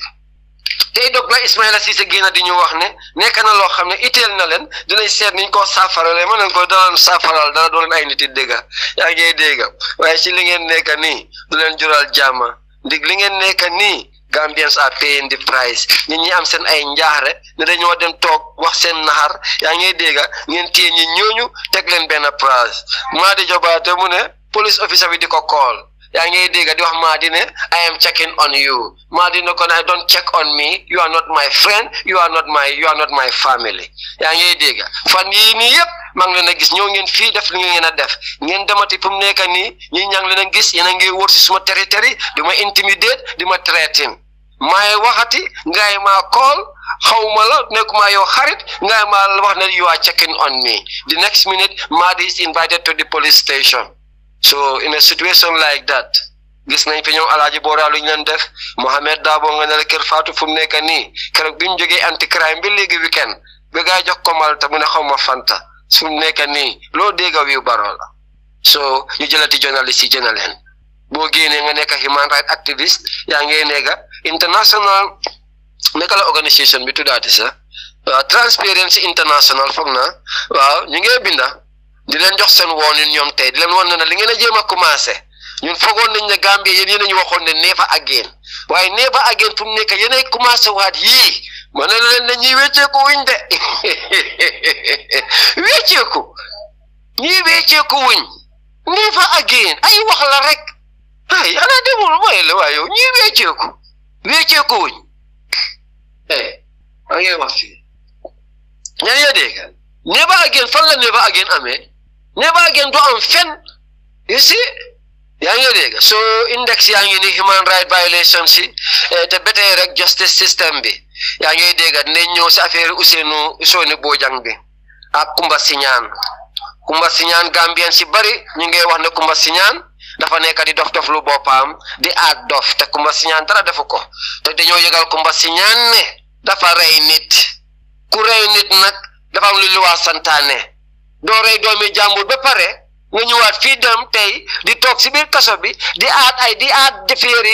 affaire yi dof-doflu pour yow because Gambien si dañ gëm ne galare bi li fa nekk de ñun we are the voice of the Gambian people voice of the voiceless dañu ñu di waxtaan si forum yeeg banta bàyyeeg ci biij beeg laa mu ngi everywhere maa ngi fu ne ci biir réew mi fu ne lay dem di uti information di laajte Gambien si li ñoo dund ak la nekk ci réew mi affaire yi Kumba Siñaan ak Ousainou Dabo dafa nekk moo da case yoo xam ne ni daf ñu itteel torop ndi crée ki nekk ci forex bureau bi moom guilty naam guilty woon ñun we have enough evidence against him waaye ñu ngi xaar ne police bi with all their lack of resources gëm naa ne nañ mën a prove their case because we have enough evidence so kooku bosam itteel ñu waaye Kumba Siñaan bi nga xam ne moo nekk ci kaso bi di jaay di def boppam di dof lu ñu ne ko da ngaa play dof so fu mu nekk muy play di card of ne dafa am mental illness nañ ñu ngi yëgal nguur gi ne ak Mr Justice Ibrahima Jaiteh ne dégg nañ nag ñu ne dañ ko yóbbu si ay docteur psychiatriste pour ñu check ko ñu ngi la woon ne Kumba Siñaan bi Gambien si li ñoo wax moom mooy ne dara jotu ko bu nu feeree doomi jàmbur nag yaa ngi dégg waajuram yi gën ñoo bëgg a kim rey kooku ñu waajuram yi bi seen bos nap Kumba Siñaan pay the price the Kumba Siñaan case bi we are calling on the police prosecutors ñu def seen liggéey case bii dañ si bëgg a gis justice reyante bii moo war a jeex Gambia di rey nit nag sa famille di taxaw di play bi di bëgg a manipulate bi di justice system ñu ngi Gambien si ñu ngi leen a won ne Gambien si yëpp ñu ngi bàyyi xel si case Kumba Siñaan again bit Ousainou Bojang waaw lu ñoo wax rek moom mooy justice delay di ñu wax ne docteur bi dafa dem Dakar on the second la call yow prosecutor bi yaa ngi dégg ne la mu ngi dem Dakar pour ñaata weer Ousainou Bojang mu ngi si seen loxo yéen seen mënu leen a garder seen evidence yëpp before the court up till now li nga justice delay is justice denial Ibrahima Jaiteh justice ji Ibrahima Jaiteh li nekk si sa loxo dafa bari justice Ibrahima Jaiteh bul nangu nguuri Adama Barrow ñu use as their machinery judge keesi Ousainou Bojang bii Gambien si yëpp ñu ngi koo xaar galare bi yëpp ñu ngi koo bàyyi xel waaye li ñoo wax mooy ne justice delay is justice denial if you have digga fogoon this is so unprofessional on the side of the prosecutor waaw the state prosecutor Mr Yusuf put your house in order kii doomi jàmbur la te dafa am ay soxla mënu leen a amee doomi jàmbur bi ñaata weer exams yi testing ngeen def yëpp yéen mënu leen a gather all your evidence téye doomi jàmbur bi di ko drag di adjoin case bi ñu ngi leen a woon ne justice delay is justice denial te dëgga case Ibrahima Ousainou Dabo bii dañ bëgg ngeen xam ne we want a speedy trial into this ndég bi dafa nekk loo xam ne ni it is historic it never happens in the history of our country kon liggéey biñ si yaakaar Mr Ibrahima Jaiteh yaa ngi dégg suma papa suma xarit ñu ngi laa woon ne Gambian si yëpp man nag doon suma xarit rek on Facebook like that because yaaga nañ ñoo topp parce que jamono yi suma nijaay Yaya Jammeh si Freedom Radio ñu ñëpp ay déglukati Freedom Radio leen yéen ñëpp yéen a ngi déglu li nekk Freedom because soo gisee Gambia ngay dem ñuy gis li Freedom Radio last time Mr Saliou Njie programme am bi Mr Joe Sambu media yi nekk Gambia ñoom ñoo nekk di countal gaay bu nekkee ne yow Mr Pamane yaa ngi dégg you have anything against Joe Sambu the Freedom platform is open to all Gambians fii nga déggee information yi if you want to react the number of the radio is on all our flyers Mr Joe Sambu is available ngeen ñëw fii ku nekk mu toog ci table bi yaa ngi dégg ñu xam kan moo nekk di wax dëgg Gambian si déglu ku nekk wax Gambian si ñoom ñooy àtte si boobaa ñoo xam kan mooy wax dëgg waaye xam nañ ne yu are UDP yaa ngi dégg militant lii moo tax lim fi wax si UDP lim jaarale si Ousainou Darboe neexul la ngeen dem si seen journaliste si Gambia yi di ko fa counté ñëwal Freedom Radio Mr Pamane Birkama mbaa fulee ko yemin safe radio tele newspaper to Gambia nga jele Freedom Radio la lamin ya jele because I am the watchdog, I'm everywhere ya moyele ka foy ko ya jele Freedom Radio min bi jawala fair and balance information lo ñi yalla may Freedom Radio to Mr Pamane Birkama it me is a standard newspaper reacting to Joe Sambu's comment on Freedom Radio ma follow ko there is an open invitation for you at Freedom Radio. This radio is here for the Gambians, for every Gambian for that matter. Whether you are UDP, you are NCP, you are Mama Kande, you are Khalifa Sa, you belongs to nowhere, you just belongs to the group of Lamin Jaita, the concerned Gambians, all are invited on this platform. So Mbafuleko, there is an open invitation for you because Allah Patio Alman Doko ke Gambia, Lige Willen UDP. Alman Doko ke Albe Molfala din destruction ola. Albe Adama Barola Mansakunda Kono Alba Sobotasla. And we the Gambians are paying the price. Ngaminji kinunga loko to wala nyunti ko altol UDP. Altol lebe Marlin Birkamala, albe Marlin KMC la, albe Marlin Banjula. Alnyantal fantandila Gambian kola nyin sanji tango Gambian ol min dialla. Nyin sanji tango kono. Bar almantara dokula, almantara fenna, foka Adama Barola Mansakunda batandinu diamo mesangala. Anin kala Mansakunda sabotage. Barimba Fuleko Mr. Pamane Birkama, you are open, there is an open invitation for you on Freedom Radio, and then we can engage you and Mr. Joe Sambu, on this platform. Since you continue for Gail, Sinom Lane, or Monoconyum UDP, Hamgarek, Nympheric, the Sabat and Gure Adama Baramelan, and your book and then your book by. Wow, you know,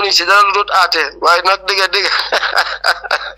Digga, some problem, Tardan gen you. Digga, you ligga Santa. Adama Barabay president bi nga amé council ci kay baylen ko amé central government ngeen amé sen local government ngeen wok nek ay partners yene bokan day boka bay kasara suñu rew mi après bu ñoo ré noise lu ñoo yegal Mr Pamane bobu nek free nek Birkama diko ne Freedom Radio is open to all Gambians. Human right violations. Wow. Fofu lañ tollu won. Wow, last year fishing fiñ tollu biñ gëna wacca Adama Baro Ismaila Cissé gëna di wax ñu ngi jéema defar di rafetal waaw li bari mu ci nguur gi loo xam ne li ñu war a def defuñ ko isin nañ leen constitution bu ees bi xam ne dina protect journalist yi na protect Gambian ci bari si lu nekk na protect suñ constitution bi tout temps président si beeg lépp Adama Barrow ñu def si $2 million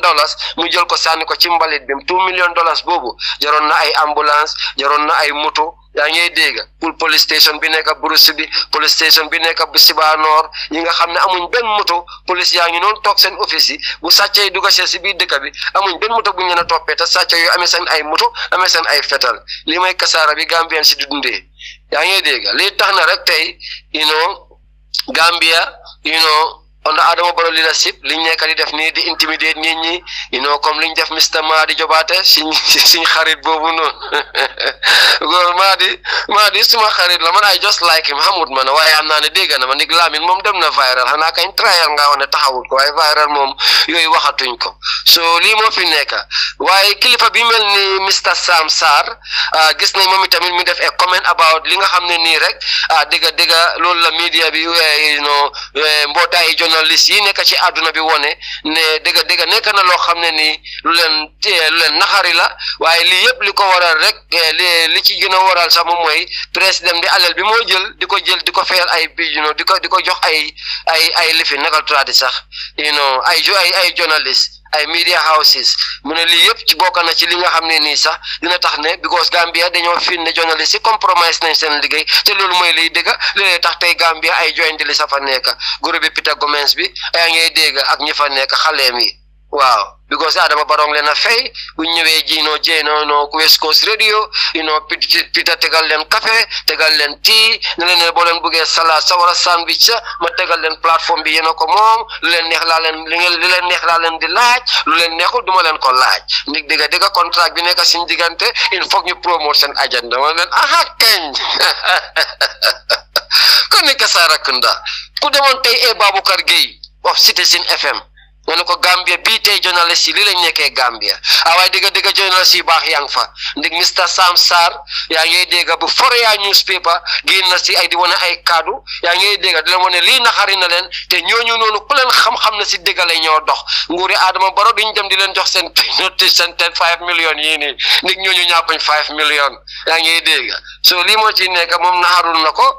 waaye tamit rek ne ñu ngi ko laaj tamit si affaire yi loi yi nga xam ne nii mu ngi fi yoo xam ne ni journaliste yi di ren feel comfortable with them even though Adama Barrow nekkul di ko use waaye nag moom lan mooy ci xalaatam mu ne daal lim gëm moom mooy ne ay loi la yoo xam ne ni arrangé wu journaliste yi balaa moo toog di gëm ne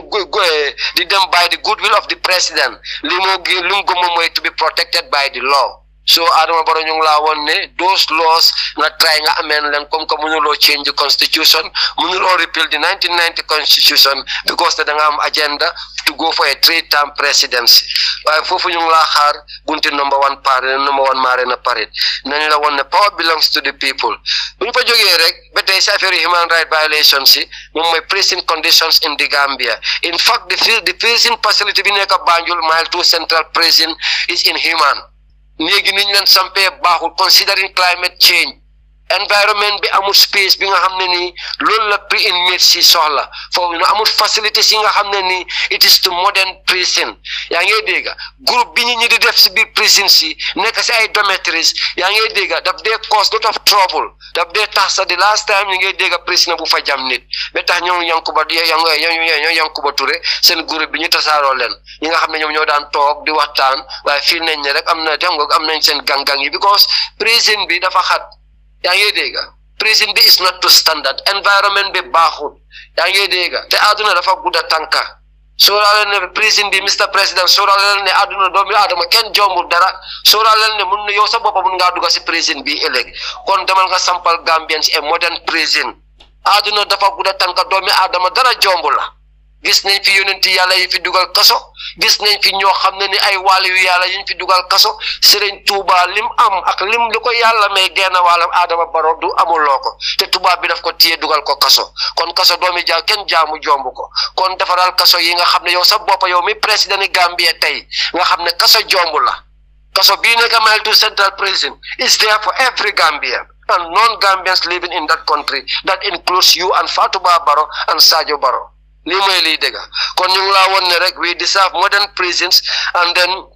because ñu ngi la boolee ñi groupe bu bari bi te prison bi dafa xat-xat boo xam ne nii feebar bu bari la si ñi dee jëlee because diñ dee am that environmental movement biñ nekk ak xam nga environment kon oxygen biñ dee need it gives them lot of that place is not good, it's not to human standard doomi aadama warul faa nekk in this modern day and time we need modern prisons in this country lii mooy li ma laa wax te yow sa boppa jombuloo dugga kaso kon defaral kaso yoo xam ne boo fa duggee you will be treated with dignity and respect but the prisons that we have in the Gambia suñ fa dugalee suñ doom yi xale yi biñ fa jógee jikko yoo xam ne xamewuñ ko si xale yi jikko yooyu lañ fa dee jëlee dañ dee bi moo disgruntled bi moo radicalized ñëw nekk na ñëwaat si society bi ñu nekk victime prisons dafa war a nekk correction centers prisons dafa war a am facilities prison is a very sensitive place te tey sensitivity boobu noonu mu ngi am impact on us society ndi prison conditions yi suñ doom yi di dunda buñ génnee foofu they became more threat to the society Ngirland, there is no program, there is no proper program on those tracing. There is no integration system with the Gambia prison authorities and the social service or the social workers in this country. Teenagers would be just going out of prison, they are in the streets of Banjul and Sarakunda, they will be committing the same crimes, going back to the same prisons in the same conditions. We deserve better. A responsible state administration doesn't have to run the country like that. People need to be treated with respect and dignity. Prison lose liberty. But other than liberty, all your rights should be catered to you. Mr. National Human Rights Commission the new right because they are a toothless bill. They are recommending, it's not commenting, recommending, trying to tell government again what to do. You have been telling government what to do, they are not doing it. What is the next step? How many things does the NHRC told Adama Barrow's administration that they haven't done? How many things? How many issues? You keep repeating them every year. Mr. Juf, you know, conditions at those prisons. That is nonsense to us. Prison conditions are human rights. There are violations, they are human rights violations. Detainees at the police stations in the Gambia here. You would be detained given once a day meal in this country. How dare could you detain somebody? Young coach could touch you mentally by giving him once a day meal. But when the police officers don't have even a proper welfare, how do you expect people under their detention to have a better welfare? So people under detention in the Gambia sometimes will sit even within the whole day without a food. Because even the food that they will bring will not feed you. And it is brought to you once a day. These are fundamental human rights violations. And you should take serious actions against Adama Barrow's administration than coming out here telling us that IEC should make sure prisoners should vote in election. No prisoner will vote for any election. Even though it is more important, that is their priority. Voting for presidents that will not even serve their interests and have not been serving their interests. What does it tell? God, Mr. Bolaju or Mr. Juf, with your National Human Rights Commission in this Human Rights Commission in this country, we are seeing you as a toothless bull. It's a lot that you've been telling this government and they are not taking it into consideration. What is the next step? And Gambians are paying price for it. Fundamental human rights been violated. Police are keeping people in detention for more than 72 hours. More than a week, they will not take you to any court of law. They wouldn't charge you. What kind of foolishness? Give him a self-bail. Give him self-bail. He's a Gambian. He can bail himself. But not here, Nikki, more than 72 hours. Yang ngi dégg ba pare tek ko benn place di ko torture mentally di ko jox lekk benn yoon mu nekk si conditions yoo xam ne not even a simple you go to Brusubi station dem leen ngeen seet mattress bu gën a oyof sax doo ko tegal xale si suuf fu ñoo tëdda fu ñoo demee kamap fu ñoo puupee fu ñoo sebene foofu la ñoo rootee ndox di naan bu leen eewoo yéen ñëpp ngeen diwoo naan seen tii tu seen cigarette yi def seen everything xale yi nekk fa bu ñu eewoo suba koo gis tu ñoom baa ngi wow tii bu gën a yomb sa doo leen ko provider moo coffee ngeen ne loolu mooy dëgga ngeen ne yéen di ngeen respect nit ñi.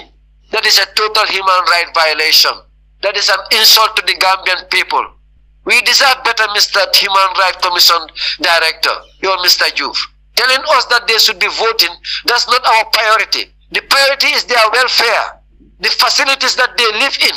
the conditions that they are facing daily. Those are the concerns. Those are our priorities. But telling us that, Mr. Momar Njai, tell Mr. Momar Njai to resign. He's not doing anything. He's over age. That is the fact. Bu ñu jógee rek fu mu nekk nii time bi bariwut di leen woon ne rek yéen a ngi déglu fii Freedom Radio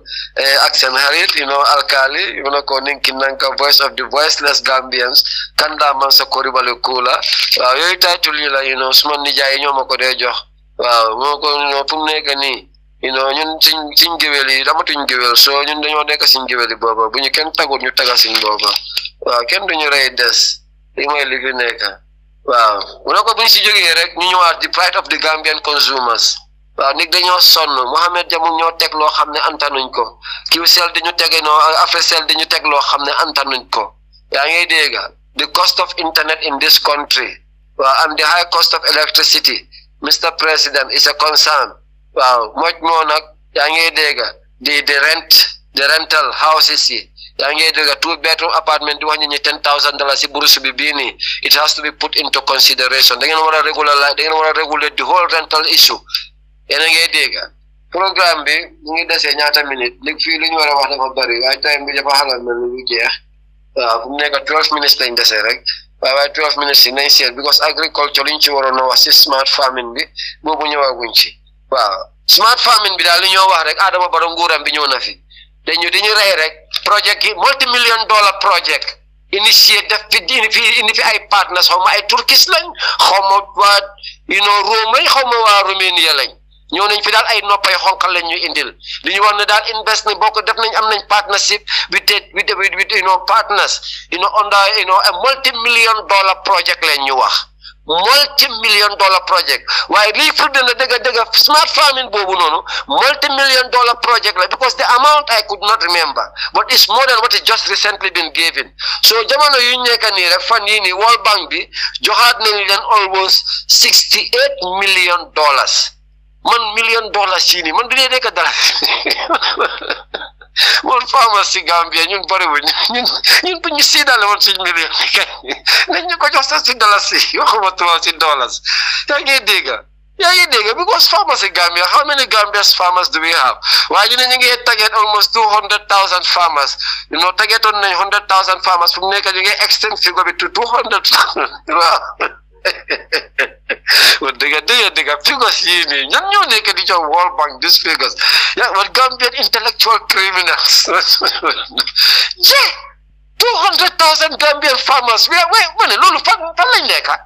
yow béykat yëpp bàyyi kaw gi ni ma wax ne fu mu nekk nii ñëpp si ne ñëpp ñu ngi dëkk si urban area bi bàyyi rural area bi boo demee Mahmoud Fana doo fa fekk kenn boo demee kenn ndëri Gumba Touré doo fa fekk kenn boo demee Boy Ram doo fa fekk kenn boo demee Ilias ay màgget nga faa fekk boo leen gisee nga dem nga gis nga waat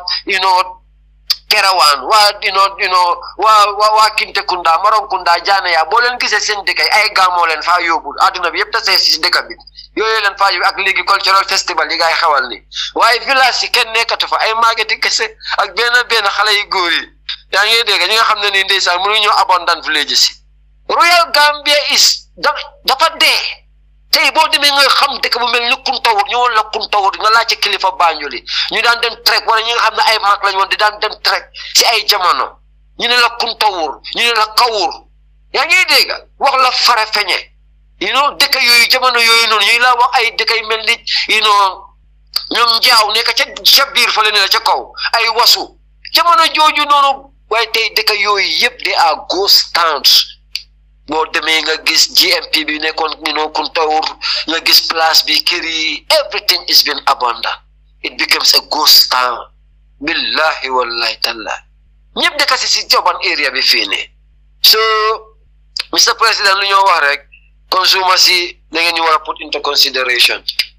programme bi dañoo toog dem si suñ last part of discussion si because time bi dab nañu fu mu nekk nii waaw fu mu nekk nii time bi dab nañu te last part of discussion bi moom dama ko bëgg a indi mooy di way forward ak suñ brotherly advice bi ñu ko dee jox rek moom Mr. President yaa ngi dégg ndig moom baax na ngay ko advice because man dama feel ne rek dafa amul ay àndandoor dafa amul lu àndoor mais yu mel ni ñoom Sam Sarr mi nekk ca Foreya amul àndandoor bu mel ni Khalifa Sallah wala Sidiya Jatta yaa ngi dégg amul àndandoor yu mel ni rek yaa ngi dégg the list goes on ñoom Ami Silla ñoom am daal mooy ñan ñoom kan Henry Gomez waaw bu ñu siñ taxee ni puuj paaj kenn duñu ko yaaxal waaw ba ñu si maa ngi naka nga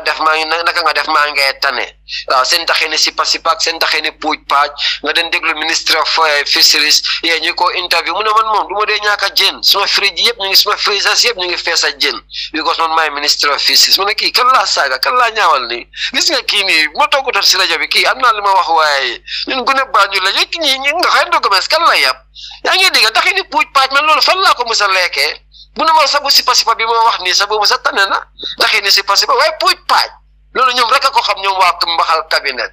yaa ngi dégg loolu fu mu ñëw yóbbu rek because time bi dab nañu gars yi I believe ne isoo doon gis last time bi mooy technicien bi fu ñoo dem rek mooy di way forward moom mooy ne di call on all Gambians lan woon ne ngeen ñëw ngeen génn yow Gambian intellectual bi yow honest Gambian bi yow concerned Gambian si yéen ngeen ñëw ñun ñëpp ñu ñëw nekk benn ñu taxawal movement boo xam ne nii yaa ngi dégg moo fay jëlee Adama Barrow comme 2026 no Gambian should be left out especially yéen Gambian si nga xam ne nii yéen a ngi noppi ñi nga xam ne nii you have this country at heart the Gambian intellectuals those honest Gambians waxuñ dishonest ones si ñi nga xam ne nii de fu mu nekk nii ñu ngi jaabante si court si ñu ngi si local government commission si we don't talking about those people we talking about yéen Gambians si nga xam ne yéen a ngi dëkk si biir dëkk bi set up seen ay business jànga because li Essa Faal di wax ne jox leen dëkk bi jàngakat yi loolu mooy liy dëgga loo jàngul doo ko tari loolu mooy liy dëgga loolu fu mu ñoo yóbbu rek moom mooy si broadel advice bi ñoo jox Adama Barrow di ko wax ne Mr Legacy nekk na loo xam ne nii bëgg nga ko am Gambia Legacy nekk na loo xam ne nii li nga xeex yëpp ak li nekk ci sa aim and objectives yëpp moom mooy pour nga am Legacy Gambia Mr President benn Legacy moom nga fi mun a am the wind of change is at number 1 Marina Parade benn Legacy moom nga fi mun a am moom la fi sa mag am muy Macky Sall moom la fi sa mag am muy Macky Sall aduna bi yëpp tey liñ ko mun a respecté moom mooy ne promote na modern democracy 2-term limit for every presidency